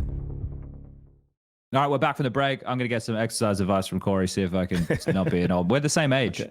We're both 34. Did you know that, Prof? That's amazing. I'm 33. We're almost all the same age. We'll be 40 soon. That would be mind blowing, guys. That'll be crazy. This is the only group where I feel young, man. Like, oh wow, thanks, Striker. I remember when we went to the first event that I saw Chad at. I thought his hair was the coolest because like you have that like the crazy hair that you like. You still have it, but like when you're younger, I feel like it was maybe a little thinner. And yeah, before the hair transplant, probably. Yeah. Yeah. I don't know. And I just always thought it was like, I was like, damn, I wish I could do that with my hair. But I could not. But I was going to ask one thing really quick about the last topic is like, what do you guys think about if Twistzz stayed on the team? I think they would have been just as good. You think it'd be just as good? Yeah. There's a world where, I mean, I think Frozen's realistically outperforming Twistzz by some distance. But other players have dropped off. I'm not sure you can make that case, to be honest. No? I mean, Rob's dropped off for sure. I mean, yeah, that's fair. At this event, for sure. Now, yes, but not throughout all of CS2. I don't know if it's correlated to Frozen being on the team. So that's the thing. Like, it could have just been an off event. Yeah, whatever. But if, for example, if Rob's did drop off and Twistzz is still there and they don't have this optic of performance that, I mean, Twistzz had some like pretty bad events last year, had some good ones as well. I don't think he's like a bad player in any way, but didn't really perform on this Frozen level We've lost SEMPHIS for quite a while. Yeah, he's going to come back at some point. Yeah. It's going to be fine. Well, we got to flip the question on him. So yeah. Anyway, sorry. I just going, wanted to say, yeah, I think it would. I kind of agree with you, Chad. I think it would be fine, but I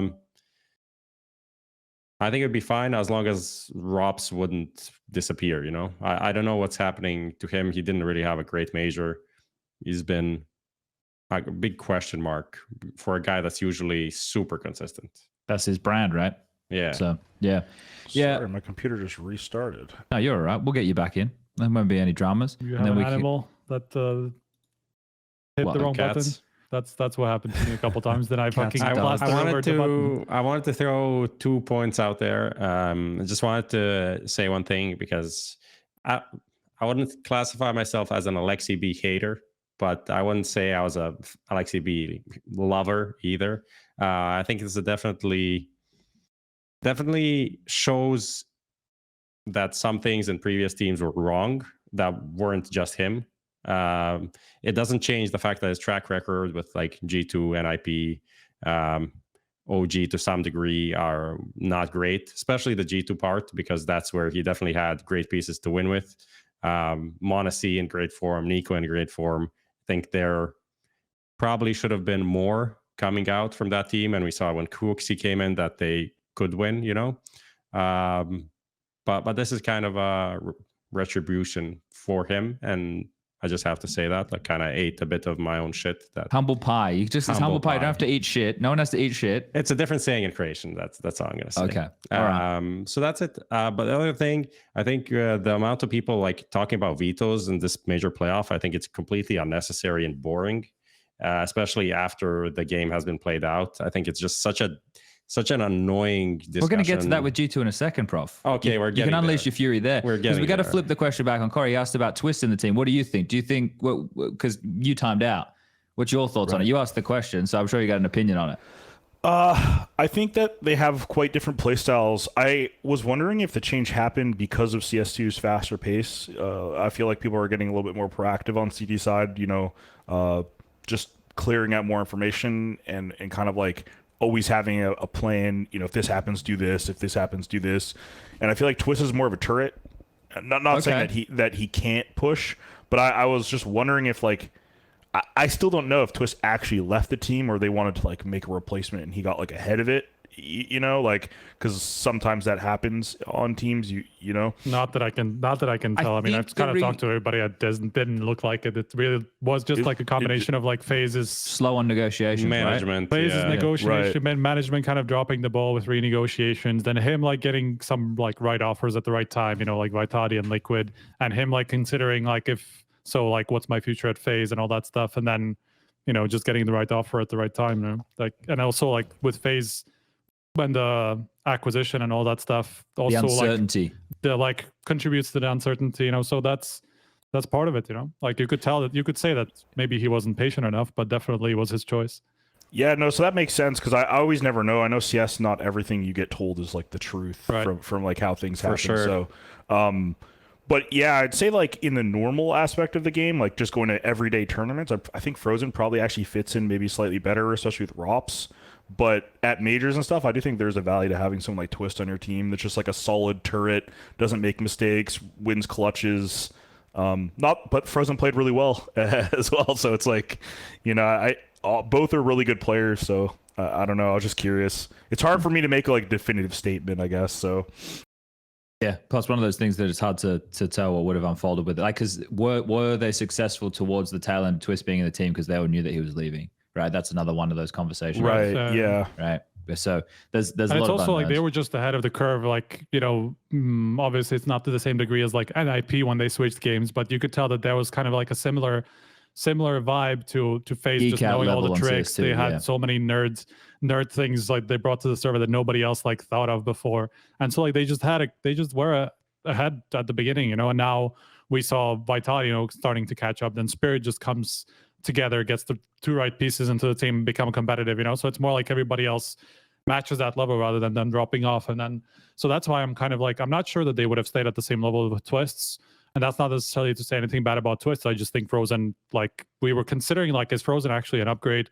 And I feel like he is proving that at the moment, because like when's the last time we saw Twistzz in like an MVP level form, and Frozen did that at a major, you know, like that's like something that's probably wouldn't have happened before, because like, you know, Twistzz was kind of complaining about that he maybe didn't have the right positions in FaZe, or he wanted to do more, you know, on FaZe. He wanted to have more of the aggressive positions. So like from all these angles, it feels like Frozen's just doing more with at least the a lot of team's the same functioning positions. differently, I would say. Yeah, right? a Like little bit, for sure. He's obviously not playing all of Twistz's positions. He got some positions that he wanted, right? Like he gets B on Inferno, for example. I think the best thing that Twistzz brought to the team was impact rounds in important games. Like he would have a really big, like and so this is where I could make. But you see the same thing from Frozen, man. Like you saw this major, the whole major, like he had those rounds. But it's the ROPS point that I can't get past. Right. So if Twistzz was doing a lot to facilitate ROPS, which he was, and now it's not Twistzz doing a lot to facilitate ROPS, and it's not Frozen at somebody else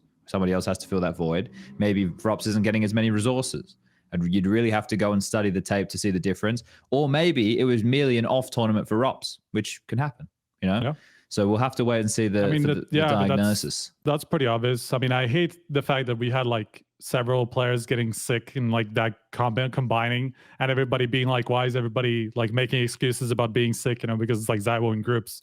What makes a difference? The whole tournament. Like, of course it makes a difference. It sucks that we have to have that conversation, just because like you always wonder like, what if he wasn't, you know, and all that stuff. But like, it's just something you have to accept. I just hate that it happened to like 3-4 different players that like everybody started talking about, you know. So that's like something that you'll never know. But I mean, I think we all know ROPS. I think there's no way that we need to be concerned. No. I mean, at the end of the day, they made a finals, right? And like they had a very good shot of winning the actual tournament. Yeah. There's really only the third map that even went that badly. So yeah. I mean, it was just a fun question for me. It wasn't necessarily like anything against Frozen or anything like that, you know. Yeah. And when I say Twistzz is like a high pressure performer, you know, some people in the chat were disagreeing. It's like, I don't think he's like Twistzz. I don't think Twistzz is like a carry player. You know, I think he just buffs the team. You know, like I actually think Frozen's a better person to like take over a game. But Twistzz is just very solid, very good at just kind of like holding his own, and that's why. Exactly. So if you put Twistzz in a weak team, he's not going to just carry them to be a great team. But you put Twistzz in a great team, he'll make them even better. And I think sometimes people forget about that. I think maybe Bit is similar in that sense on Navi, but yeah, no, I'm with you. All right, let's jump forward into what is going to be a big conversation point, gentlemen. This one, Prof has already started to get us there. We're going to jump into the G2 chat. Now, first, before Prof starts talking about vetoes, I just want to say m0NESY is a fucking amazing Counter-Strike 2 player. He is very, very, very, Is he the best? Very good. Is he the best? I don't want to start that conversation. Is he the best? He's really good, though. He's really good. m0NESY is really good. And they should, they should rebuild the entire team around m0NESY. m0NESY's fucking insane, okay? Like, this guy runs around with a rifle, 181 tapping people, pistol, like everything. He's just better. I do think that there's like, I know that just comes down to like his mentality, but I do think sometimes that he is overdoing it, and like he's trying to be the simple. He's trying to be the simple of G2. Like he's trying to go for all those plays. He's too good.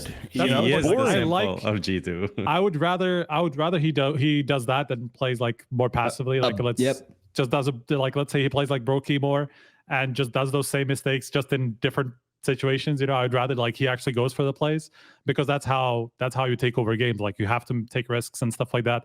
I think there's still a balance to be struck about like when to do that, you know, because there are some like situations where they're like in 3v3s, they have an amazing crossfire setup and he just like peeks into a bad position and it just destroys the entire setup, and then they lose the round off of it, you know. So it's not like that happens more often than all of his amazing plays that fucking carry the team, you know. Like obviously the balance is way in the positive, but there's definitely, you know, some fine tuning to do where he needs to maybe reel it back in sometimes. Nah, let him off the leash. Let him do whatever the fuck. I mean, Chad, you're saying let's rebuild around m0NESY, but let's go on the other side and imagine m0NESY not being in G2.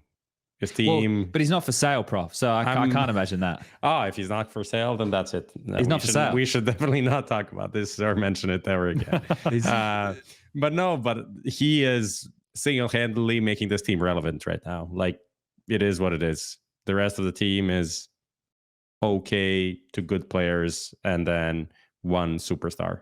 Do you want to start with the Veto conversation, or should we get there after we talk about the other stuff? I don't know what else to say. I think it's just very tired how people super fixate on these things when it's like, oh, is it your third best map against these guys' fifth best map, or the second best map versus fourth? Like there's so many other. They could have won 2-0 that come into play, and it's also like I don't know why Kassad needs to do this. Like why is he getting involved and saying things like, oh, you have number 11 and number 2 player on your team? Bro, Hunter and NiKo are not number 2 and number 11 in this year. Like they were last year. They're not this year. And I'm pretty sure this is not Hooksy's fault. Like it doesn't make sense. That would be, he's not like stabbing them with like voodoo dolling overnight to make them play worse. This is not, they're just putting more pressure on the people that you were supposedly supporting. This doesn't make any sense.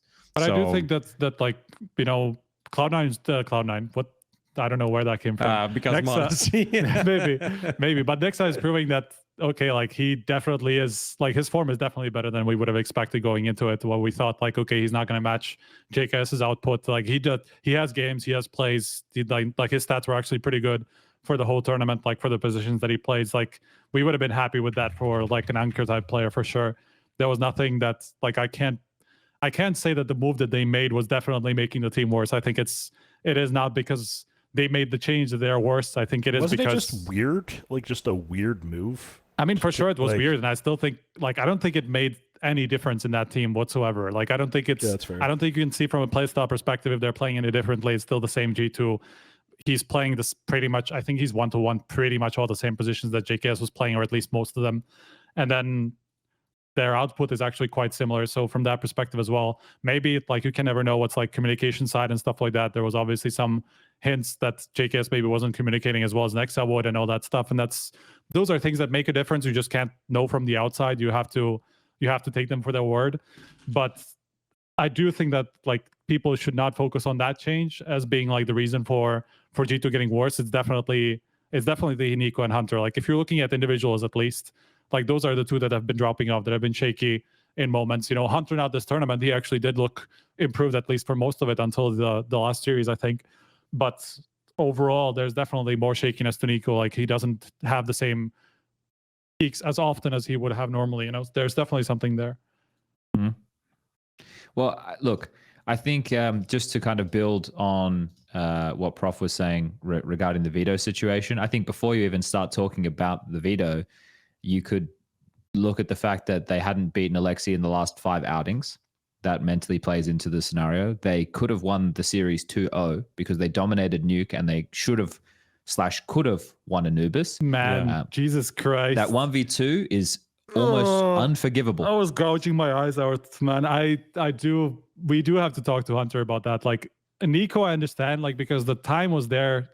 Time was there for them to just go 1-by-1 and try to take the fight, and then just not try to go like 2v1, like instantly take the fight, just because he can spray them down instantly. They could have like up, there was just enough time for NiKo to just peek him, like take some time, like just get him off the bomb, and then Hunter just needs to make sure that like he just doesn't peek that instantly, you know, because he literally had like 2 or 3 more seconds to peek before there was any danger. And like he peeked into a spray from Alex, you know. So like I don't think the whole situation was played badly. I think just Hunter peeked when he was never supposed to peek. And like this is the situation that throws away the game. Like they were definitely winning that Anubis if this didn't happen. And then I think not only right, do I think they could have won the series 2-0 if it wasn't for some misplays on Anubis. I then get into the discussion again about the fact that they played Alexi 5 times and they hadn't won. And in all of those attempts, one of the maps that they hadn't tried to beat Alexi on was Ancient. And my diagnosis of NAVI on Ancient in the lead up to this event was it was bad. They couldn't do the basics, which I discussed earlier in the show. So I would have thought it would have been a weakness too. And they also should have been 4-0 up at the start of the game. But what happened was it 4-0? It would have been 4-0. It was 3-0 at the JL actually, yeah. Had an ace with a deagle and it picked up AK in a round that they probably should never have lost. And that changed the entire flow of the game. Then they started going B and trying to ego duel against JL solo, pushing through smokes in towards the B site, which doesn't look like anything that an in-game leader would be calling.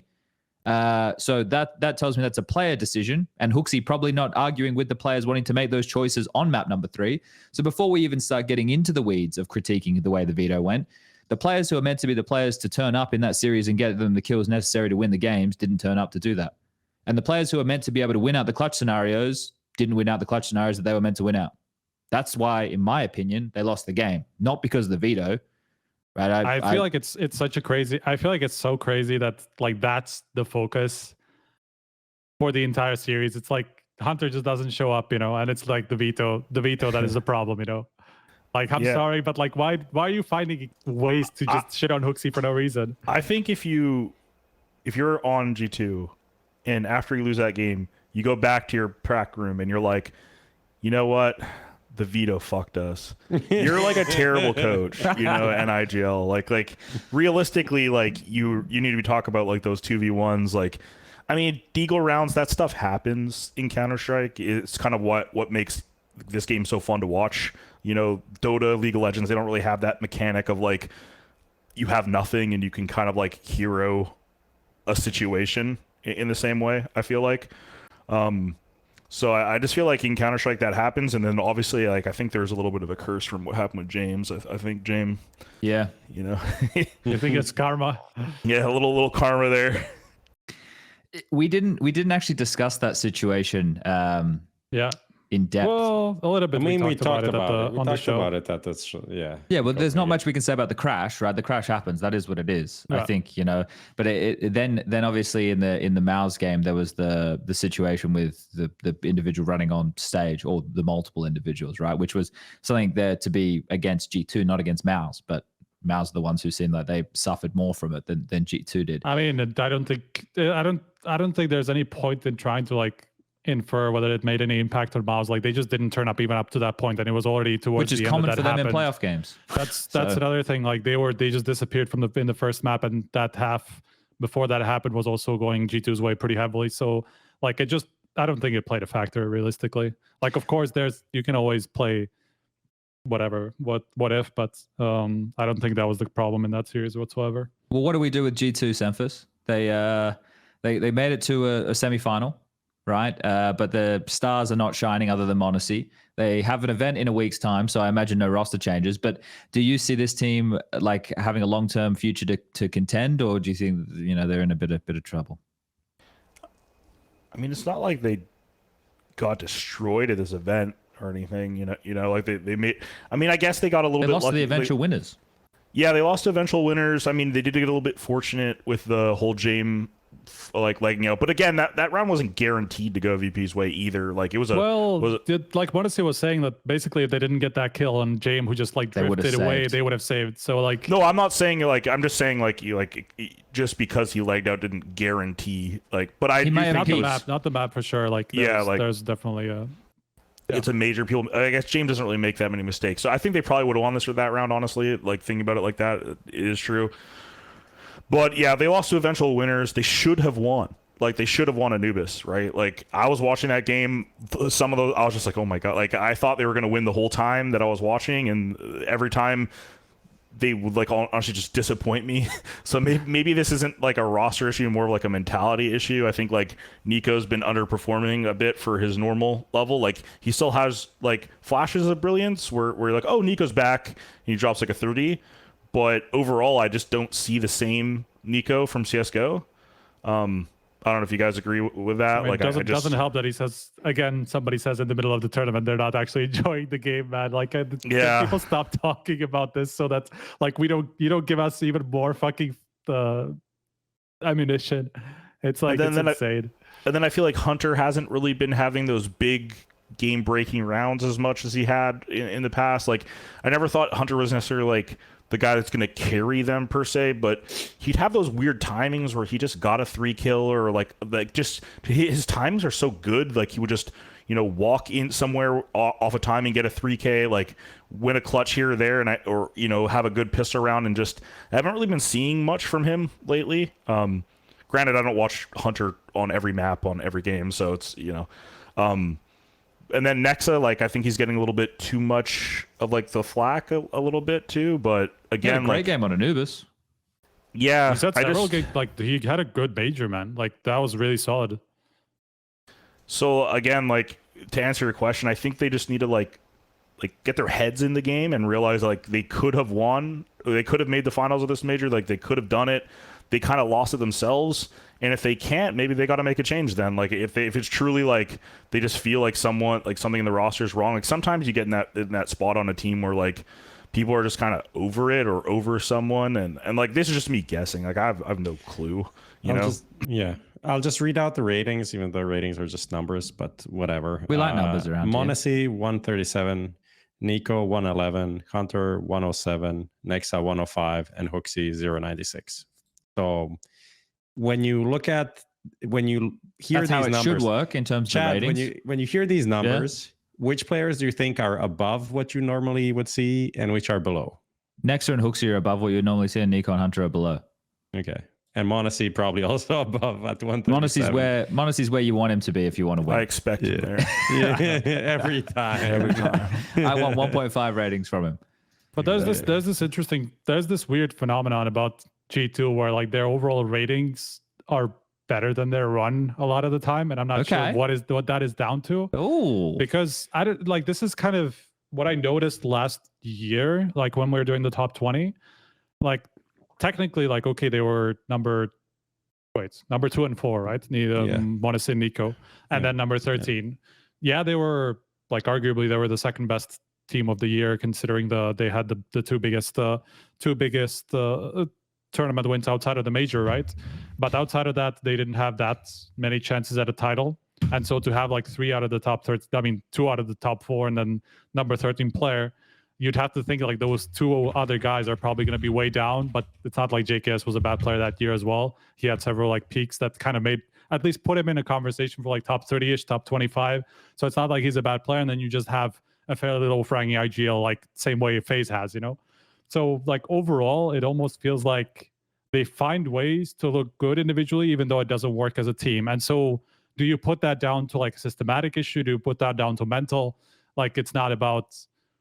Like, I'm not sure what to think of that necessarily. Like, I don't have this 100% substantiated, but it's just like something that I noticed last year that maybe their numbers look better than the team is. Okay, that's interesting. How much time do we want to spend on G2? Because I'm happy to move on if you guys are. Yeah, everyone happy? So. Yeah. I'll just 2 cent really quick. I think it depends on how much control HooXi has and how much NiKo's influencing the team, right? So like, if NiKo's performing really well, I think it's fine to let him have a lot of input and take a lot of resources. I think if he's not, and like HooXi's not able to call maybe the way that he wants to per se, and he's being hindered by that, then that needs to be changed, at least until NiKo steps back up. And then, yeah, but again, like I said, that's just guessing. And I just feel like, just from what I've heard, it's just like resources for certain players can be very high on teams. And if that player doesn't perform, then maybe those resources should be going elsewhere, you know, maybe trying to help Hunter play a little bit better, getting, like obviously m0NESY's insane, but setting him up even more, you know, stuff like that. I'll also say just one thing. The whole like video after when they were like, TazZ, I decided the veto. I'm pretty sure that's just like PR. Like, I'm not saying he didn't have an impact in it, but that was made specifically for PR reasons. I'll say that. And that also is a thing that TazZ would do, to just like take the blame off of the players. Yeah. Yeah. Look, at the end of the day, I don't know how much like HooXi even would let that get to him. I mean, yeah. Like, considering the type of washing machine that he's been through of negative criticism anyway, like that's just more on top that he's used to. So if I'm HooXi, you know, probably tuning it out, I would imagine. I don't know. I don't think it's going to pay too much of a and it's also, it would be also curious, you know, for a coach that's been there for 4 months and hasn't had that much experience with coaching, you know, to have like final say on veto decisions in the fucking major semifinal. Like, I'm not sure if I buy that, you know, necessarily. Like, I understand that TazZ has a lot of experience, has a lot of history as a player, but he is still fairly new to the team, you know, so it's curious. I don't want to say that they're like straight up lying about it. I'm like, I don't even think it matters though, does it? Yeah. But that was my original point. They're like, why are we even talking about the veto? That's not the reason why they lost the series. G2 Pezza in chat says it was not PR, but that's exactly what you say. That could be PR right there, right? Just keeping it spinning. All right. Yeah, I think G2 may as well keep plugging along. I don't see what, like, if Monacy, if NiKo can start enjoying the game, then he can get back in good form, and then I think it's fine. I think it's all good. NiKo and Monacy owning. Honestly, I think for NiKo, like, a part of not enjoying the game is like seeing how good Monacy is. It's like how can he do these things on every day, every fucking game, be so good? Is like, how is this possible? He's like, I can't reach this level. I think that's in his head, and I think that's not true at all. Well, yeah.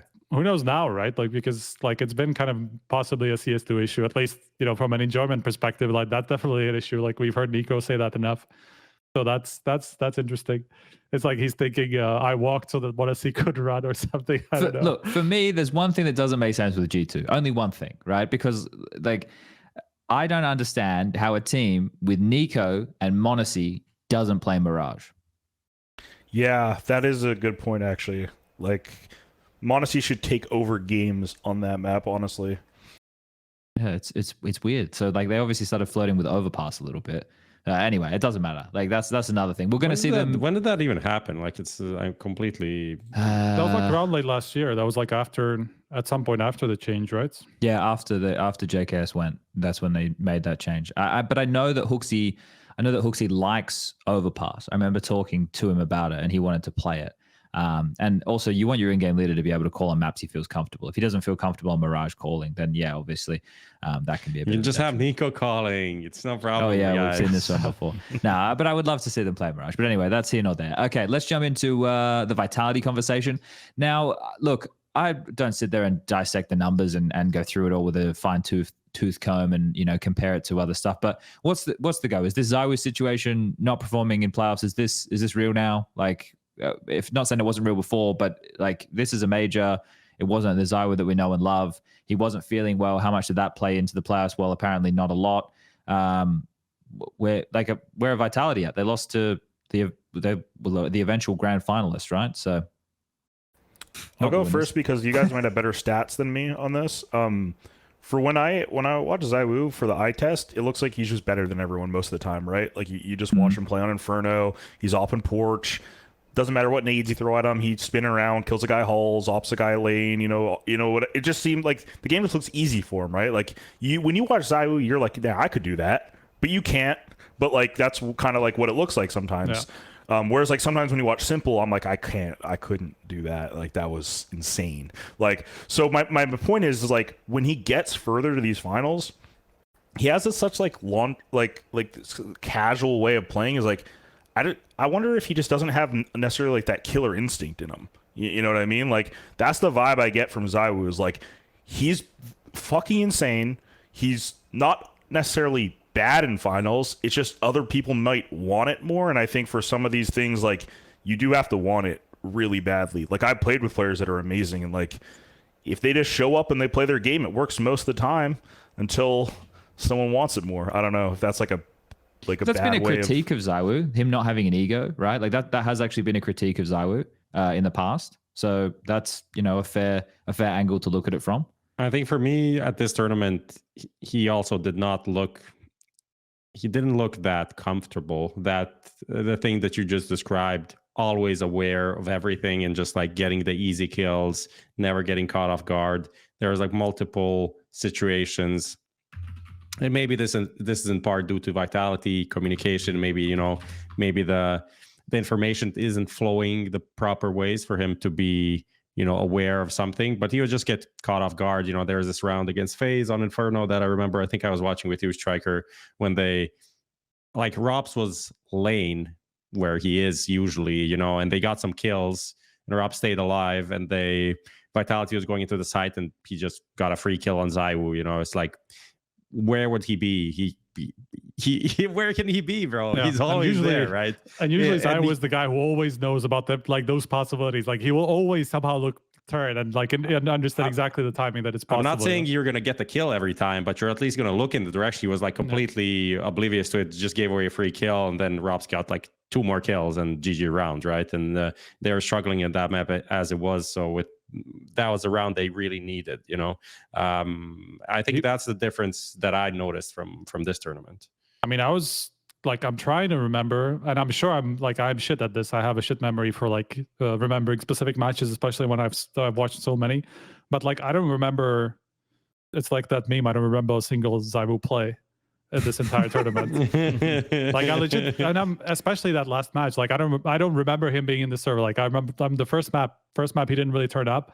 Or the second map was I think, but just even in the other two, like I just don't remember a single time like he stepped up, he did something amazing. Like you almost every series you will get some of those moments from ZywOo, and I just didn't see that. Yeah, so for those people who didn't see the game, they played against FaZe in the semi-final. Someone noticed that I said the eventual grand final, and so that is what's going to happen if you play against them in the semi-final. They got me. It was Nuke for FaZe. It was Vitality into Vertigo, which I think, we were all surprised to see they get floated again after the Spirit situation, which Vitality owned them, like absolutely crushed them 13-5, and then it went into Inferno as the third map, and then FaZe won that one 13-8. So I think that side of the bracket was obviously much more stacked, along like with Spirit, FaZe, and Vitality over that side. So I think any of those three names making it to the final would have been the big conversation point. But I think like when I look at Vitality, right, this is another team that's like, I don't think they're not going anywhere. Like, and I don't mean that in like a negative way. I don't mean they're fucking done. I mean, like they're still a top team in the world. Like that is just the case. But I think that the biggest question, and unfortunately for ZywOo, with the namesake, the spotlight goes on to him, and then the question is, okay, well, what is it going to take for him to perform at superstar levels in a final? But then we were talking about a team who's is meant to be their star player had 0.88 for the event, right? So, if they can play team Counter-Strike and win, then it doesn't matter, and I don't think that conversation needs to be there as much. But if people want to have like the GOAT conversation, the best player in the world type of conversation, well, then that's where it gets under the microscope, right? Did you just compare EMA and ZywOo? Like, why would I was comparing teams winning, right? I was comparing teams winning versus a conversation about a player being the best. Yeah, that is true. Emma plays star roles within that team. I understand he's not an AWPer, right? Yeah. So I was also a part-time AWPer, right? Like he's not AWPing a lot when you compare him to other players. Like Modesty, I think is like almost 50% of his kills are with the AWP, right? Whereas with ZywOo, it's only like 30% of the kills are with the AWP. Maybe it's even less. Maybe that's why he doesn't have as much impact as what he could. But regardless, I think this is where the conversation about like ZywOo taking over games, or are they going to win as a team? I was happy to see more from Flamesy in big matches, for him to turn up and go so big. I think that was a good sign. It also gets me thinking overall about the complexion of Vitality and how it's a little bit different from other teams, where like we know Apex likes to play more map control positions as an in-game leader because it gives him a better read of the game.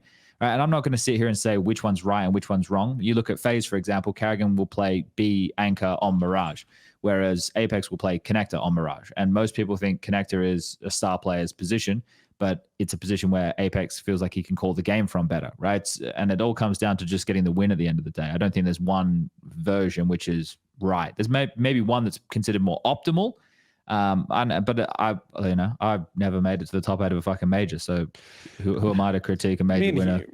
Yeah, obviously ZywOo's major playoffs are not great. At the same time, how many, he only won against XYZs in major playoffs. It's not like you pick who you get to play against. It's not like he played a lot of major playoffs in general.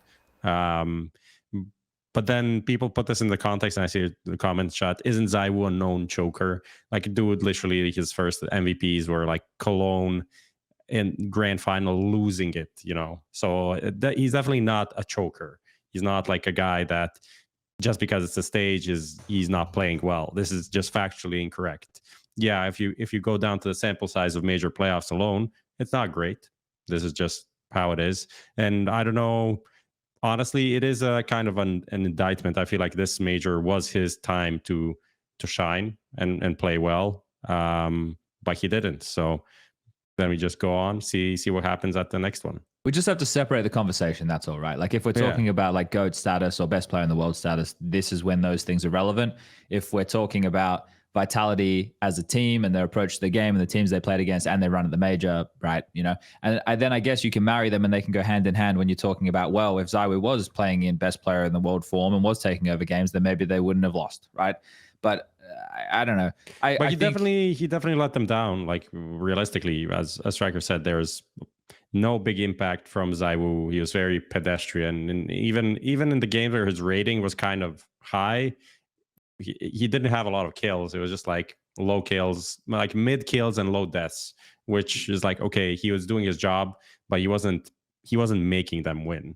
It was, as you said, like Flames and Spinks who carried them in some of these games. Yeah. He's happy. He's got the sticker money. He's just thinking about I am Cologne. He re-signed. He extended his contract. He doesn't have to do anything anymore. He's making like 200K a month. You know, he doesn't need to win the major. yeah, he's already won one. He won the last one. You know, Yeah, one's exactly. enough. Whatever. Yeah. He's not greedy.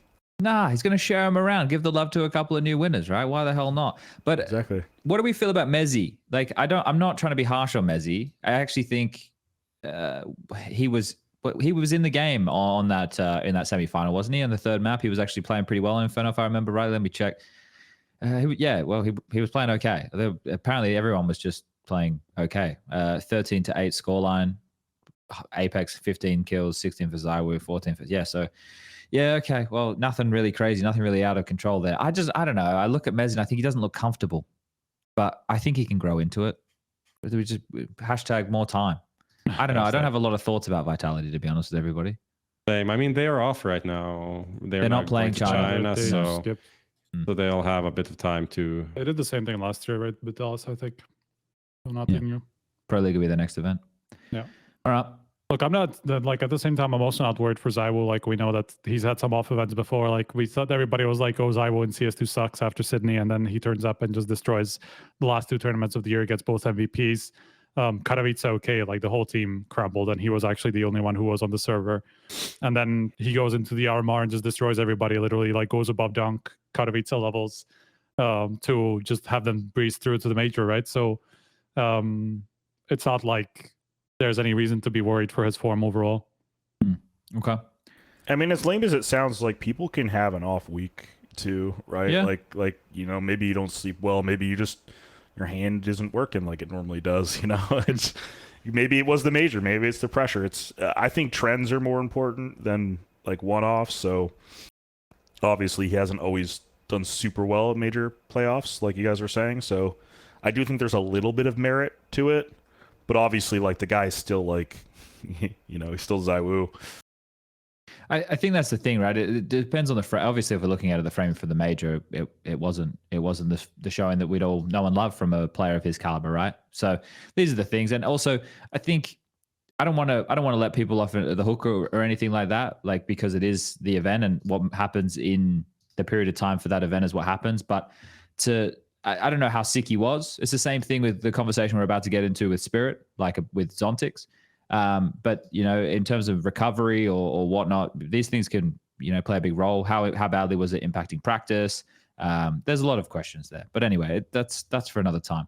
Let's jump into the Spirit conversation, and maybe we can pick up there. FaZe versus Spirit, kind of it's a rematch from the grand final as a quarterfinal, banger of a game. The whole Vertigo play being the third map, another, you know, big question mark about the Veto going into the unknown of FaZe in Vertigo when they could have gone to Ancient. I think, right? That was the third map in that series. Yeah, Spirit chose to go to Vertigo. Yeah, so that was another conversation to be had right there. So yeah, look, as far as interesting Counter-Strike in this bracket goes and people taking risks and crazy games, this series definitely delivered.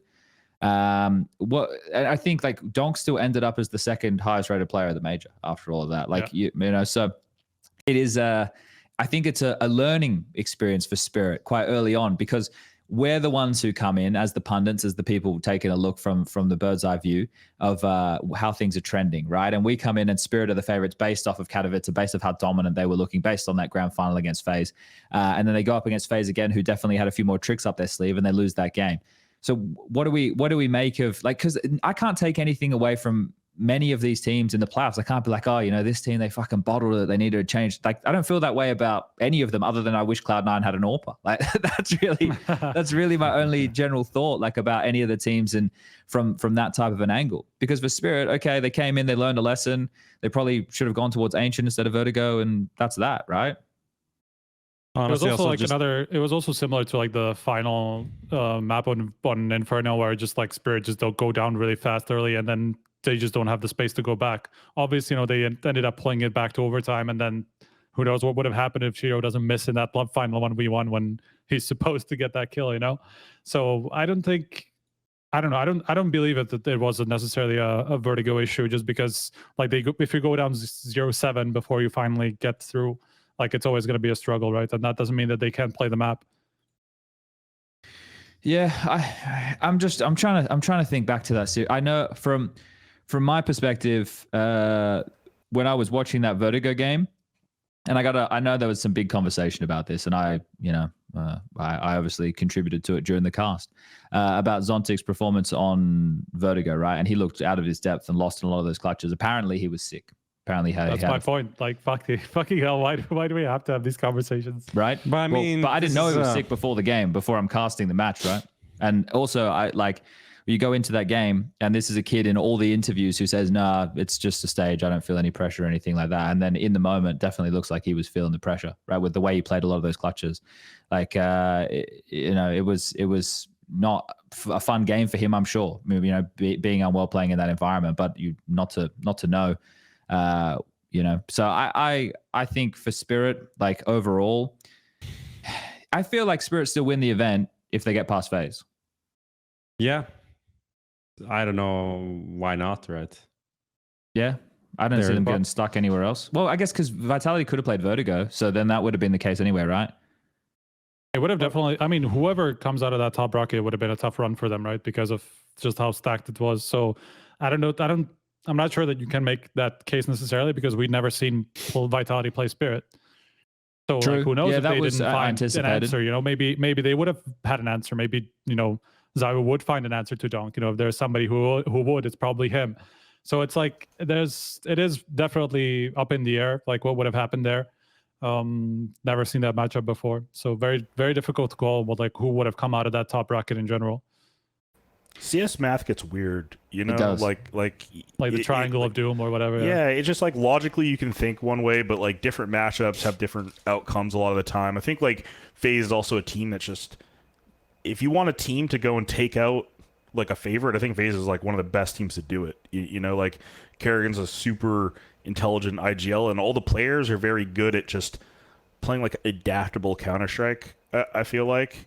So if you watch FaZe play, they have their strats and their setups, obviously, but they're not afraid to take the gloves off sometimes and push things or play a little bit more unorthodox. And sometimes you need to do that if you're in lesser firepower situations. Sometimes you will make a mistake in Counter-Strike. They think oh, we just got to stick to our game, but it's sometimes if you stick to your game, you lose, and I think sometimes you need to go outside the box within reason, obviously. And I think FaZe is one of those teams that's just really good at doing that. And I think that's why they're so consistent over such a long period of time. I think karrigan understands that you can't just run, people will be like, oh, you just execute on Mirage. It's yeah, man, sure. But, that's not going to work all the time. That's a bad example, but you know what I mean? Some people think you can just run strats or run a setup and win. It's sometimes you need to get outside of your own comfort zone. I'm trying to look at where we're at overall with the playoffs at this point, right? Because we're looking at Spirit, and we're having the conversation. Well, actually, you know what? I want to get stuck into something else. Can I personalize something? Is that okay with everybody here? So, because there was a lot of conversation about the Zontic's thing. Someone else just put it in chat saying Shiro didn't perform very well, and that I didn't call out his poor performance, just Zontic's. So when you're watching the rounds and the observer is late round on the guy who's left in the clutch every single time, which was Zontic's in 4, maybe 5 occasions, that's kind of where the focus was on. I wasn't really at the PC hitting the scoreboard looking at the frags. I was just looking at the rounds. I try not to look at the kills in terms of the scoreboard with the distribution. I'm kind of just looking at what impact we see on the screen. So I understand some people when they look at that and they go, oh, you're bullying an 18-year-old. I was kind of just doing my job. It's just being descriptive about what you see on the screen, right? What you're saying is the issue. That's but I don't want people to think I have I hate Zontic's or something, and I was out there to get him or anything along those lines. It was one of the hardest casts I think Alex and I have had to do. Alex was not feeling very well that day, and we had drummers who were literally distracting Alex in the middle of casting. They were coming over and they had their phones out and they were trying to get his attention and they were waving because now we didn't ask them to stop drumming. I don't know. I think PGL may have asked them to stop drumming after the second map or whatever, which is fair enough because they were right next to where we were casting, like literally right next to. So no wonder everybody at home could hear it because it would have been getting picked up by our mics the entire time. You couldn't have just turned the crowd mics down. I don't think that would have done it. So there was a few extenuating circumstances. So yeah, it wasn't. It was. I wish I could go back and do that cast again. If I'm honest, I would really like to get an opportunity. So that's, and I've never really thought that about a cast I've done before. So that one I would love to have the opportunity to go back and do again because it was such a good game. But there were so many other crazy things that were happening during it that it was a little bit distracting at certain points there. And also it was the. So did you pull a ZywOo at the major? Yeah, I think so. No, I think we redeemed ourselves with the G2 NAVI game. So we went back to the drawing board, really thought about it, and came back stronger. So we bounced back, I thought. I was just gonna say, like, I don't think we can judge that because I think me and Prof were both in the arena where, like, for the first couple of series, like the in-game sound was slightly too high, so it was a bit hard to hear the cast. I mean, we were in that like booth, the box, for you had a that box series. Lucky you. And that was amazing because the glass just like turned it down like 70%, and so you can hear stuff, but it wasn't destroying your ears. It was very nice. I enjoyed that a lot. Yeah.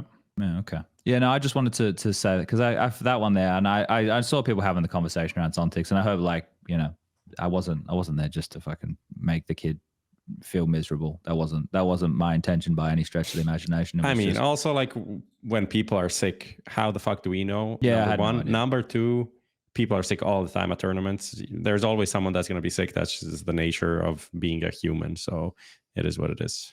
Okay. Yeah. Do we want to keep talking about Spirit? I don't have a lot to say. Like I said, I think actually they're a good not team. much. Yeah, they're still great. They could have won a major. It wasn't. They didn't step up to the certain degree that they needed to. They lost. But the expectation was so high. I also don't think they choked. Like considering how they came back on Vertigo, like, there was definitely a way for them to win that series. 100%. It's FaZe. And it's also not bullshit, like they just like turn up. It's also not like Donk played badly. So it's like, Spirit are in trouble. Donk can't play. Like, no, he played good. He played great, So there's all the ingredients for Spirit to still be like the best team of the year, to win the next major, to win like 3 tournaments this year. Like nothing about Spirit really changed except that they can lose sometimes. You can tell that then definitely there's got to be some like adjustments to being watched a lot for Donk, just because like teams just know what like some of his tendencies, and they were even talking about like Mirage Underpass and like the peak that he always does, like just going into Underpass, and I think FaZe were super ready for that. Oh yeah, that bait exactly that Frozen and Rops did. Yeah, exactly. Like they were just baiting him into that play, and like Hallie even after that was saying like how that was a mistake and all that stuff.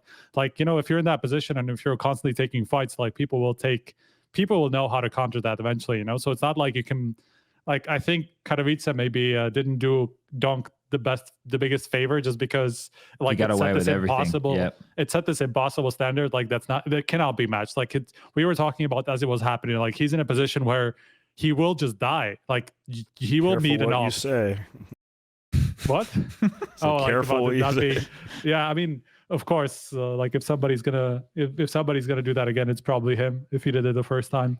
But still, like obviously with the prep that people do into individual players and stuff like that, and if you're a guy that aggressive with that much on the line, like you're constantly like in fights, you will just die sometimes more often than you won't. Or like if you're taking so many risks, somebody will be ready for you. You're gonna find an op just honed in on your direction all the time. Some games, it's just you cannot keep that up. It is impossible. So for him to turn up with like a 1.35 rating, I think that's still pretty great for a player, So I don't think there was any problem too. Now there are slight concerns. Someone in chat mentioned this just before, like not concerns with the team overall or anything like that, but the fact that they're on ice from tournaments for a while. We won't see them in Chengdu and we won't see them in Pro League.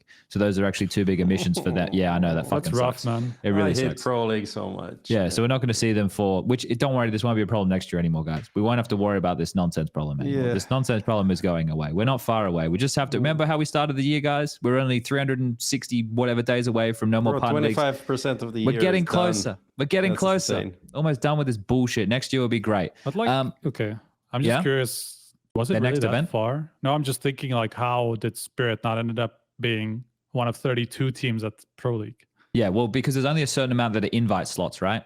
So they Yeah, obviously. I'm just looking at like how that turned up. I don't know I who mean, the at the- How invited many of the teams ranking were. slots were up? At the start of the year, they were kind of not anywhere, I guess. Yeah. But what are we talking about? Are we talking about MOUZ? I don't think we can talk about MOUZ. They weren't good in playoffs. There you go. We're obliged to not talk about MOUZ. We never talk about them. Except Brolan is the third highest rated player of the major. Brolan stays. I mean, If NIP will allow it. Actually, funniest thing ever would be NIP being like, "No, you have to come back." Imagine. Back to jail. What do you make of MOUZ, SEMPHIS? Dude, honestly, they impressed me a lot. I feel like they're like really young, like hungry, like very dedicated team. They have like super insane skill. I think they just need a little bit more time. Like honestly, just refine a bit more. I mean, obviously they have players that have been around for a long time, but I think they're all fairly young still. I think. Yeah, they are a very young team. Right. So I feel like they kind of remind me of like Astralis, like a little bit, like before they became like the world beater team.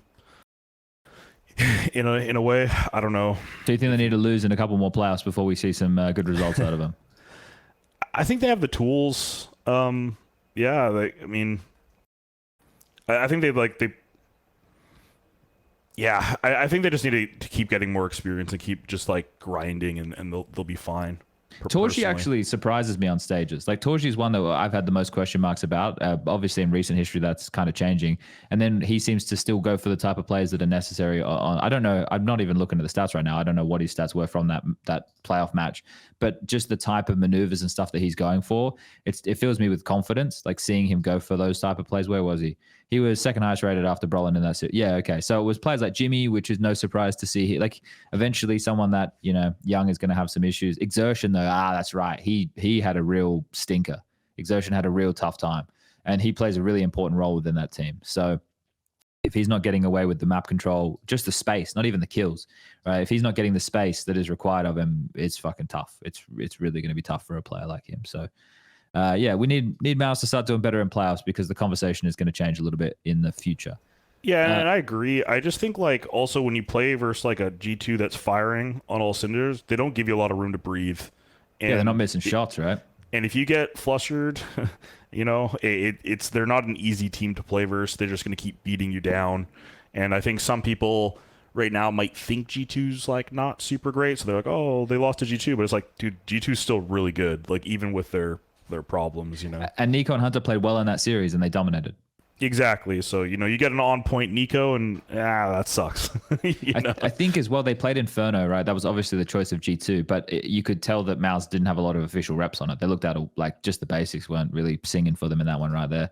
To have a bad loss to G2 and Vertigo, though, I think that speaks to what you're saying about the individuals, right? Like if the individuals on G2 are mauling you on Vertigo, a map where they can look a little bit uncomfortable at the best of times, that's kind of fucked. You're not in a good spot at all. So back to the drawing board for MOUZ. We'll see when they get to pop up again.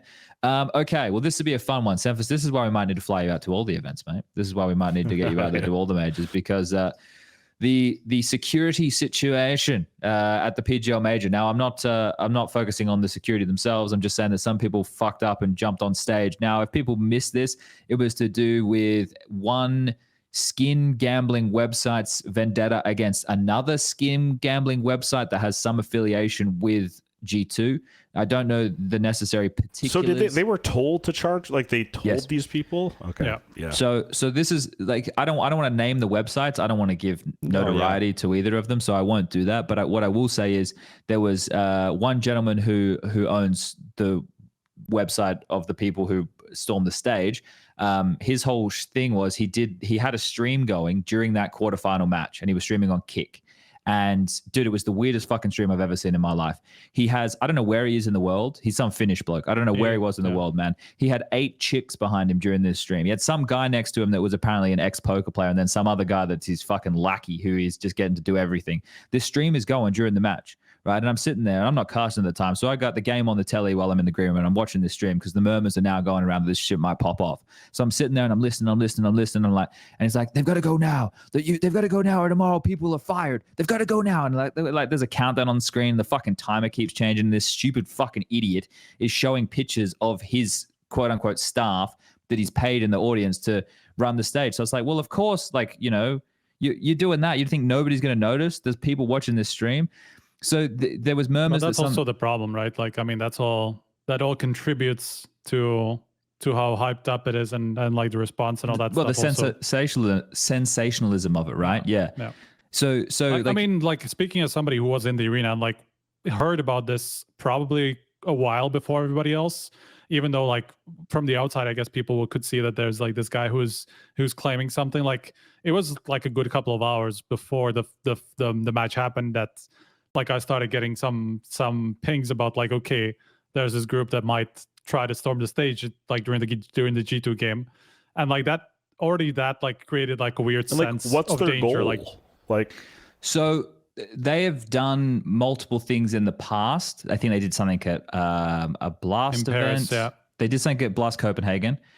They did something at Paris. They like glued their hand to something. And essentially what they want to do is bring awareness to the shadiness of this website that is affiliated with G2 or was affiliated with G2. I don't know if they still are. If I haven't looked into it, I'll have to do my research. So there's something there. So essentially it is to bring attention to that. And then with this stunt they released this big document trying to like outline all of the bad things that this other website is doing or has done. So the whole point of the stunt was to bring eyeballs, which because it definitely did. Was unfortunately a success, yes. But that's it, because you go like, okay, like you guys, let me back up a couple of steps here, because the media were always going to post stuff about it because it's a story and people want to read about a story, right? But PGL, it's like you can't just ignore that. Like, people try to storm this. Like, you have to tell people what's going on, and like, of course, it's impossible. Like, you cannot ignore it. Yes, but I just want, like, while we're saying, like, they got what they wanted because people posted about it, right? PGL didn't broadcast anything to do with it, right? Yeah. There was none of it actually ended up on the stream at all. Right. Not the actual, yeah. Because they had, you know, they'd gotten wind because this fucking dickhead was streaming that something was going to happen. Now, in terms of what changed in the following days, right, the whole runway got taken away, that catwalk. Bro, I've never seen a response. Like, even leading up to the first incident, I've never seen as much security at a tournament as there. I've literally never seen a response. But even in the lead up to the incident, because I saw some people with like a negative take on how it was handled. So the thing is, no, fuck that. I have the complete opposite view, because as soon as there was wind of it, like PGL came to us and said, oh, there's a conversation that this might happen. We've increased security around the stage and we're not going to show any of the action if something pops off, right? There might just be a pause, and that's what's going to happen, okay? And then when it happened, right, I think this is the thing, because it wasn't on stream, I didn't even see all the angles of all the footage, but like some people got up the front and then one guy got up the back and ran down the catwalk while they were dealing with the people at the front or whatever, right? So they had multiple points, but the security went from being around the stage to like, you know, decent amount to like what felt like a shitload of people. It went from like, I felt there was like 40 people around that catwalk and shit. Yeah, especially, I think something like that, especially even for the second day after that, like there was even more. But I think there's a legit, like at least 40 people around the stage trying to protect it for sure. Yeah. And then how many people actually charged the stage? Sorry, I think it was like 3 or 4. Something up somewhere around 5. Yeah, maybe a little bit less. Something like I saw there was like one more guy that kind of got into a fight that had nothing to do with like the whole charging situation. There was like another, like, this was the craziest part, you know, because like everything seemed to be over, and then just suddenly like a fight broke out like between two guys, which had nothing to do with it. Which had absolutely nothing to do with the whole thing. But he ended up being one of those guys who also got taken out. So the story with that, did you guys hear the story with that? So I heard this like down the pipeline. Did you hear it, Prof? I heard a story, but I'm curious if it's the same. So you go first. So apparently this, and I don't know if this is true or not, but this is what I heard, and I forgot who I heard it from, so I would quote them otherwise. But So apparently this is after. So the mood in the whole venue kind of shifted a bit because of the people who rushed the crowd and everything. So no one knew what was going on. It was a bit strange. And then over at the one side below the casters, this fight kicked off between two blokes. And one guy was in an Astralis jersey. Another guy yelled out, "Astralis is shit." And then apparently the other guy yelled back, "You're fat." And then they got in like a fight. And then they got in a fight. And then people came over and tried to like pull them out, and like, because they thought they were part of the whole thing. Yeah. And it was like, nah, like we just did a fight. Like we don't have anything to do with this shit. It's a completely unrelated incident, apparently. Is that what you heard, It was like 5 minutes. Yes. It was like 5 minutes after the whole situation happened. So everybody's like, what the fuck? How's happening now? Like, how's somebody trying it after everything's over? Like, what's going on? People heard thought it was a fight related. about Astralis. Yes. Yeah. This is what I heard. Yeah. Which is pretty funny. I heard like, the same thing from somebody like unrelated to Prof. So I think we got to the right answer there. Yeah, that was an interesting time. But I think the response from PGL to remove the catwalk and then up the security. I think G2 even had private security after that. There was like multiple barricades to stop people from getting up. They had raised the stuff near the casters and the analyst desk so people wouldn't be able to climb over or in. And people are going to go, "Oh, but it should have been like that in the first place." It's like, okay, like. We've never had this incident happen before. Like there have like been also security. we only got wind of that like as the matches were going on pretty much. So it's how do you do that? Essentially every event, like people are high-fiving dildos in the crowd and everything. It's like, oh, this is great. It's like, oh no, there should be like this the whole time. Why didn't you say something when like Cologne happens? You didn't say anything. There's moments of concern for sure, right? Like I've been at some events before where people have come and jumped up on the analyst desk in certain places. I've been at I've seen at different events where people have been able to run up on stage. Like I just want people to. I don't want to name events. I don't want to try and like be that guy. I mean, there's one that's very highly publicized, which was like Starlighter Major, where like Glave's brother just goes and climbed the fucking stage as they went. You know? Yeah. Well, this is the thing, SEMPHIS. Have you ever felt unsafe at an event before? Not really. I mean, we even used to go to like ESA Lines original where fans could just be literally behind us. Yeah. When we played. That was like OG CSGO, but I've never really felt unsafe. I mean, usually at the big events like ESL or whatever, like I haven't been to every event ever, Blast and stuff. You go through metal detectors, like it's pretty I mean, obviously you can sneak things in if you really, really try, but I mean, I've always felt like relatively safe. There's usually a good like amount of security around. I think these things are just like freak occurrences that don't happen very often, and obviously they get kind of. I'm not saying that you shouldn't keep players safe, like for sure, like, but I don't think these people meant to harm anyone either. It seemed like to be more about. Didn't look like that for sure. And I mean, if anything, people have pointed out the irony of my question though. They said, "Look at SEMPHIS." well, when I was on C9, I was like 165 pounds, you know. So I mean, I wasn't always, I wasn't always, you know. but like, I get what people are, what people mean, like. But just because you're a bigger guy doesn't mean you're immune to like knives or something either, right? I mean that. We're probably, at least in terms of the Royal Arena, even us press guys were like going, usually there's less security for those people because there's much more like people are being kind of handpicked who they award press passes to and stuff like that. People with history, you know, so they're necessarily not exactly the same security. Bro, my entire bag got searched. I had to open my laptop. They patted me down every time, top to bottom, literally every single time I went into the arena. Like this was not just like some like half-ass job, you know. So I mean, even when my girlfriend was at one of the events that we were at, one of my teammates just asked to get water, like, and she went out of the venue.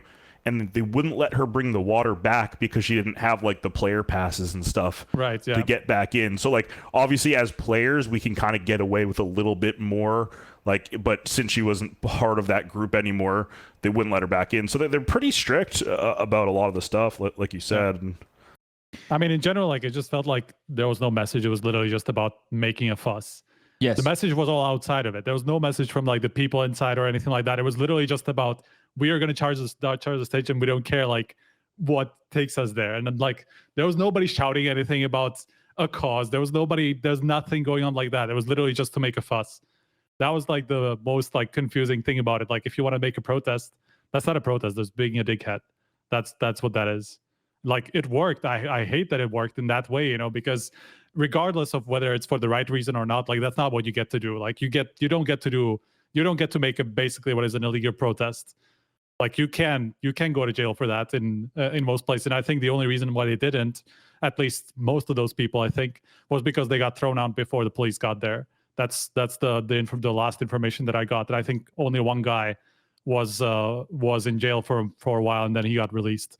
So and like to your point about like some of the things might be for good causes, but like, and I can sympathize with certain things. You know, people feel the need to like block roads for climate change and stuff, and like maybe you agree with that or you don't, but like you gotta like let the people that are playing or living their lives live and deal with it like through proper ways, right? Like get your message out there in a realistic way. I'm sure you can make the front page of Reddit if there was really some shady stuff going on with betting sites, or you know, go on a podcast, try to get out in like other ways. I don't know, rather than storming a stage.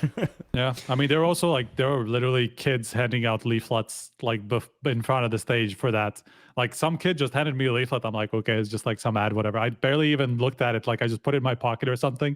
Then I pulled it back out, and it basically said all the stuff like, oh, this is a scam. Like we're protesting this. This is a problem, you know, and like all that stuff. Like outside of the fact that it's like they're hiring kids to do that for them, like to emphasize the point that they're advertising to children or something like that. I don't know. I feel like you're kind of doing the same thing, just like in trying to look like you have the right cause, you know. So I don't know about that, but there was definitely a lot more that they were doing that was much less disruptive. And I know that disruptive is exactly it was exactly the point. It was exactly to make everybody aware in the worst of ways, you know. But yeah, I hate that it worked. But that's just what happened. Anyway, we lost Chad, so now we can finally talk about JKS.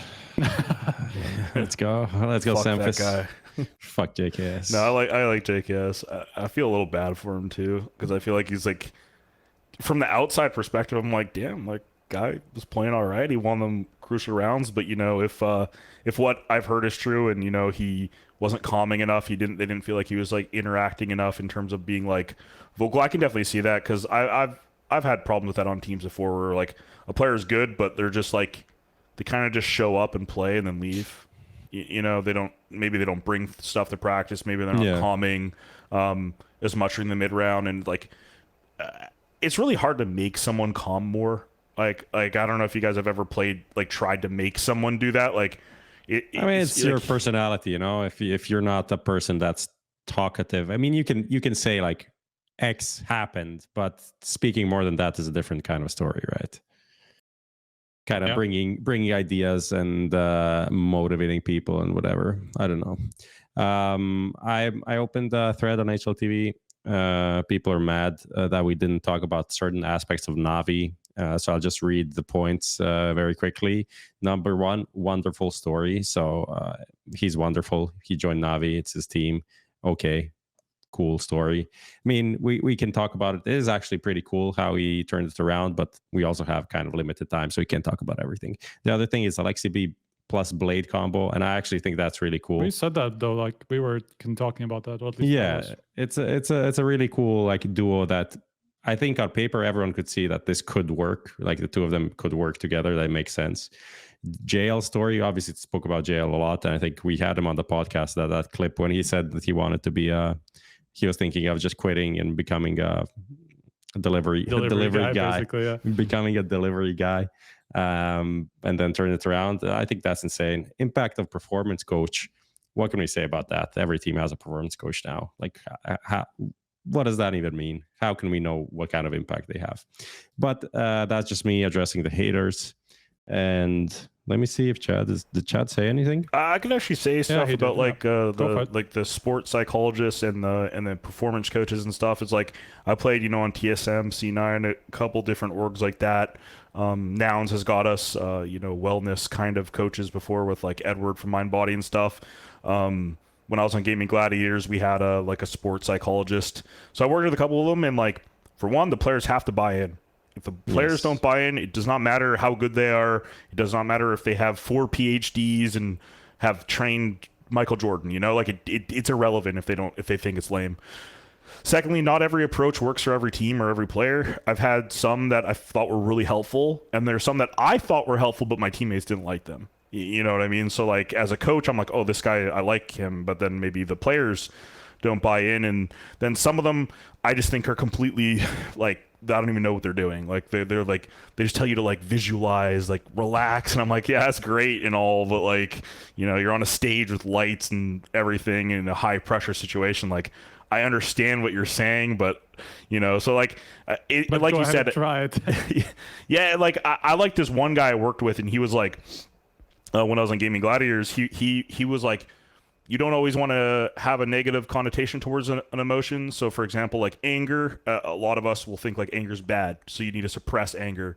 He was saying like, you actually just want to redirect it. So instead of, if you're one of those people that are always yelling at your teammates, oh, what are you doing? Like, dude, you just let me die, you team flash me.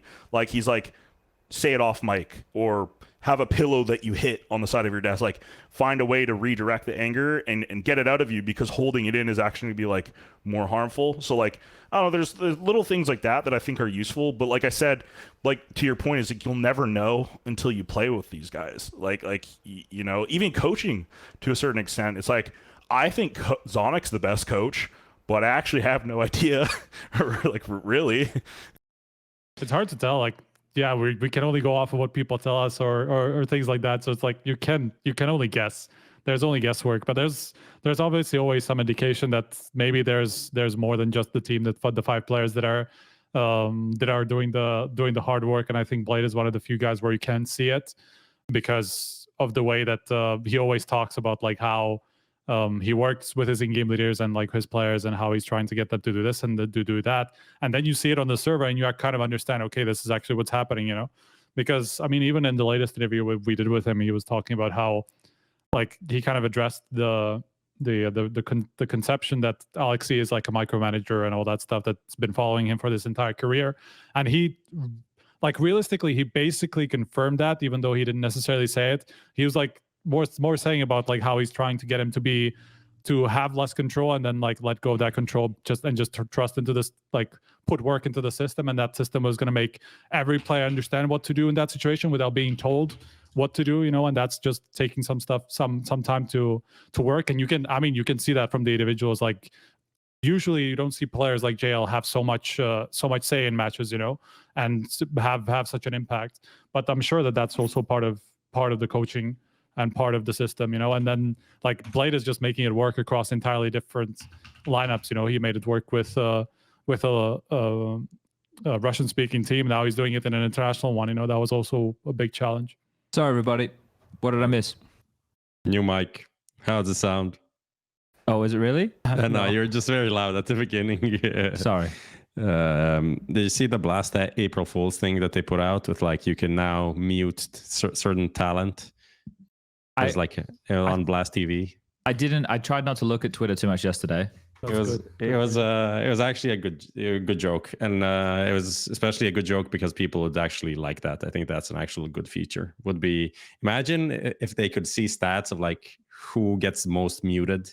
That would be kind of dang. That would be dangerous. Who do you think would get most muted? Put your balls on the table right now. Fucking hell. I'll just say myself. That's safe, right? Boo. Anyway, we spoke about the major, about everything. We are 30 minutes over already. Yes. Chad, what do we do? What do we do, Chad? We can, because the other topics that we have, this is the reason I left the recent news stuff into the end, because we can talk about this on a future episode. It's not like it's going anywhere, right? The calendar, for example. Maybe what we can do is we can get SEMPHIS's opinion on the calendar from, you know, someone who's a coach or management, a member of a team, right? And see what he thinks about seeing those things pop up. And we can have a longer talk about it in the future. So SEMPHIS, you see all these events, PGL coming back with a whole bunch. You're going to get an awful lot of events with Starladder also in the mix. What do you make of these changes? I mean, I'm all for more events. I just think that orgs need to take a little bit more responsibility and let teams pick and choose which ones they want to go to. I don't think it's necessarily a huge issue to have a lot of events. I think it's beneficial for the scene. It can help tier 2 and tier 3 teams get chances to go to more events that you don't like maybe see in other esports as much, where you can like only really have the cream of the crop attending the bigger events.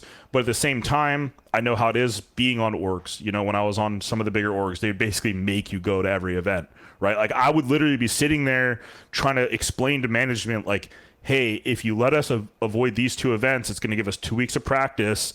Then this event, like the RMR might be coming up. That'll put us in a good spot to qualify. Then we go to the major, where it's like, why are we going to like, I'll just make up an example. Like, why are we going to like a $10,000 IBA Power Cup? Like, I know that's not part of what you guys are saying, but like sometimes orgs will make you go do like these smaller tournaments or something. It's like, you got to think about like the long term and also like the mental health of the player and burnout. And I don't know the best approach of it, but I would say that like going to 3 events a month for 8 months straight is not healthy.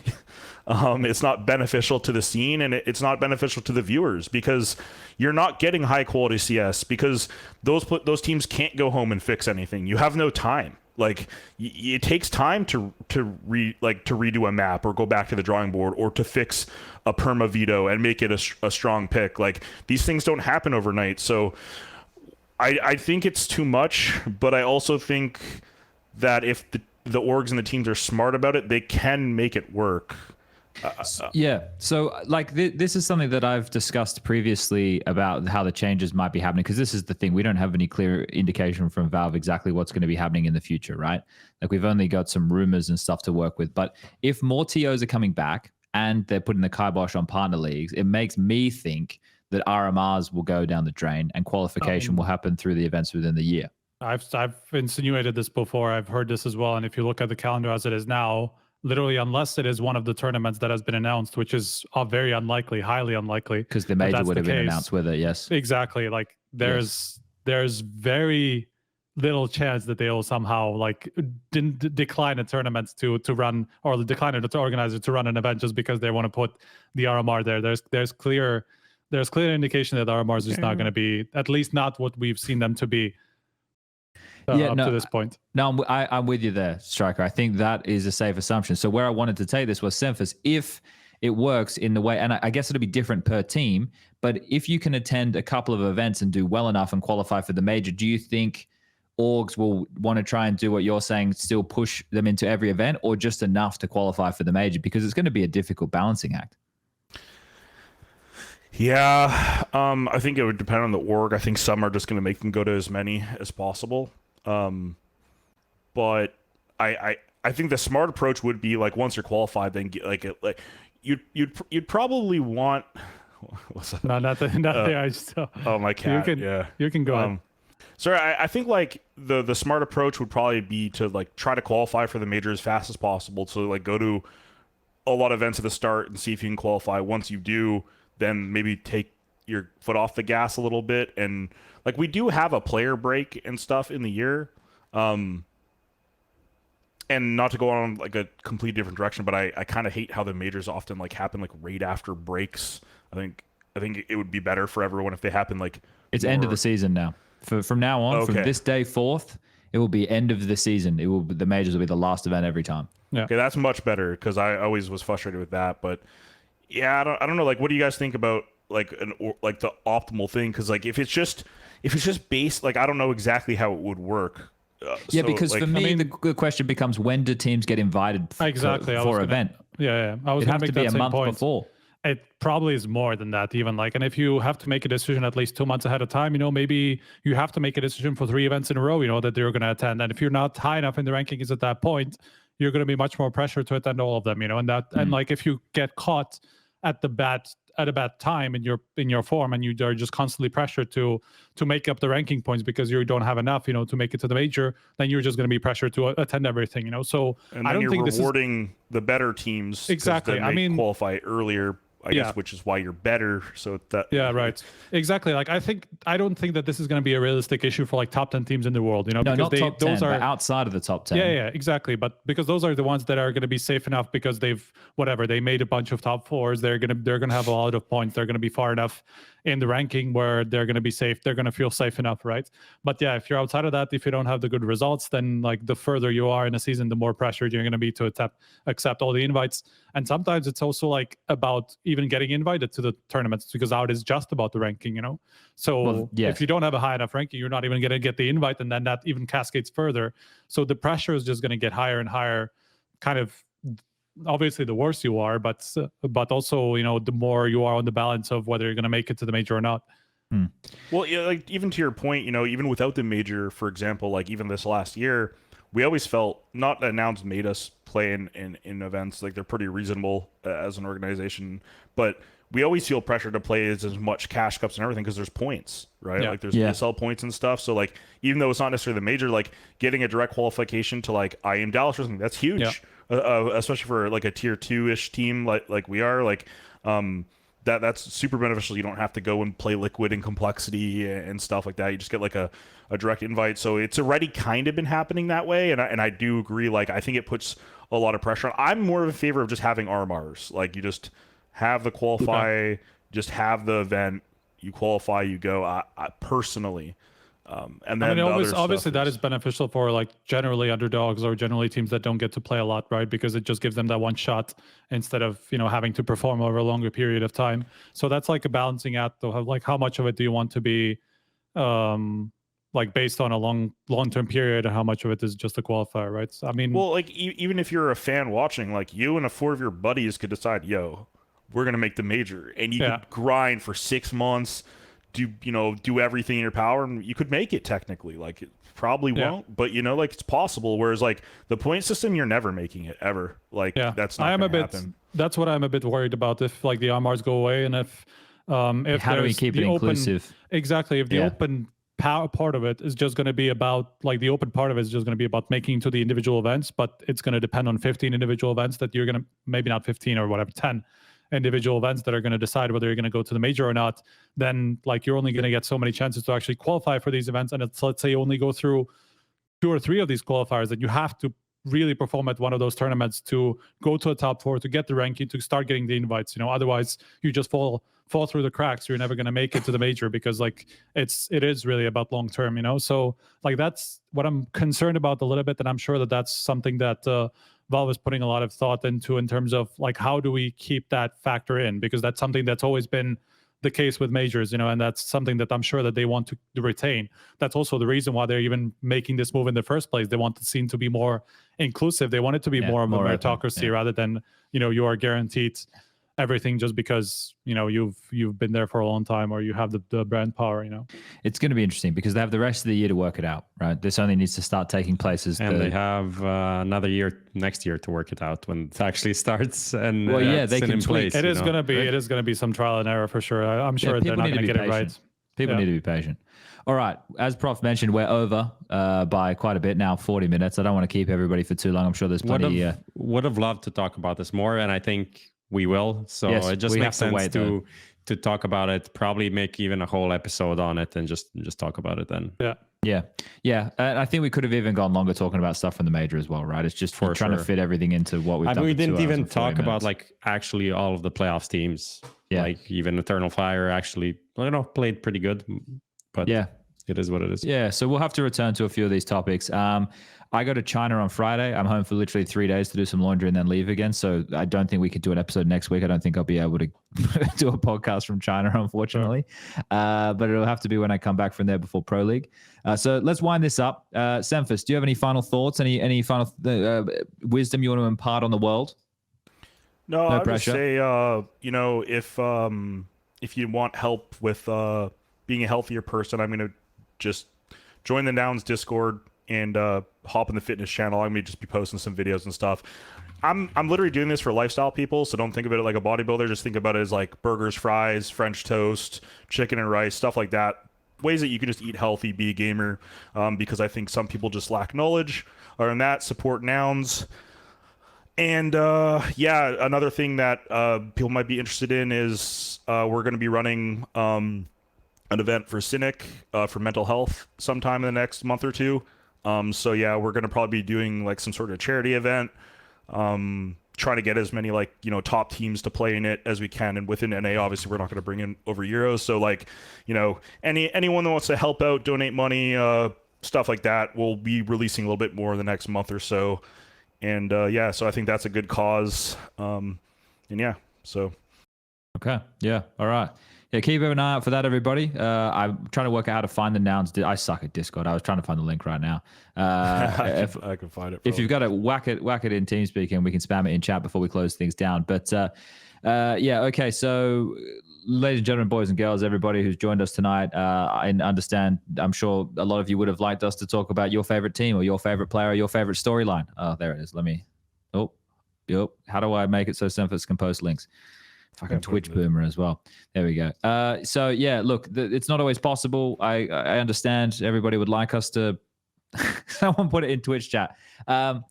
Talk about all these different things, but we can't always find the time. So we're sorry about that. You know, it's just the way it goes. But thanks, SEMPHIS, for joining us tonight. Thank you for Prof and Striker for coming home straight from the event. I'm sure they're very, very tired. And look, we'll see you guys next time on the next installment of HLTV Confirmed. Shout out to the sponsors, 1xBet, and of course, TradeIt.gg. Good night.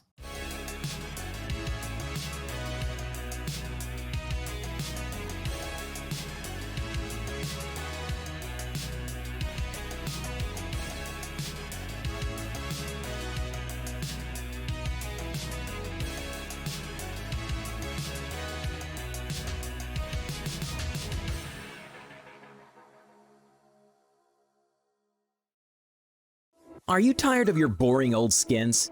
Head to Trade It and trade them for exciting new ones within seconds. With 24/7 support, massive inventory, free giveaways, and low fees, Trade It is the highest rated trading platform in the market. What are you waiting for? Start trading today for a $5 bonus, only on Trade It.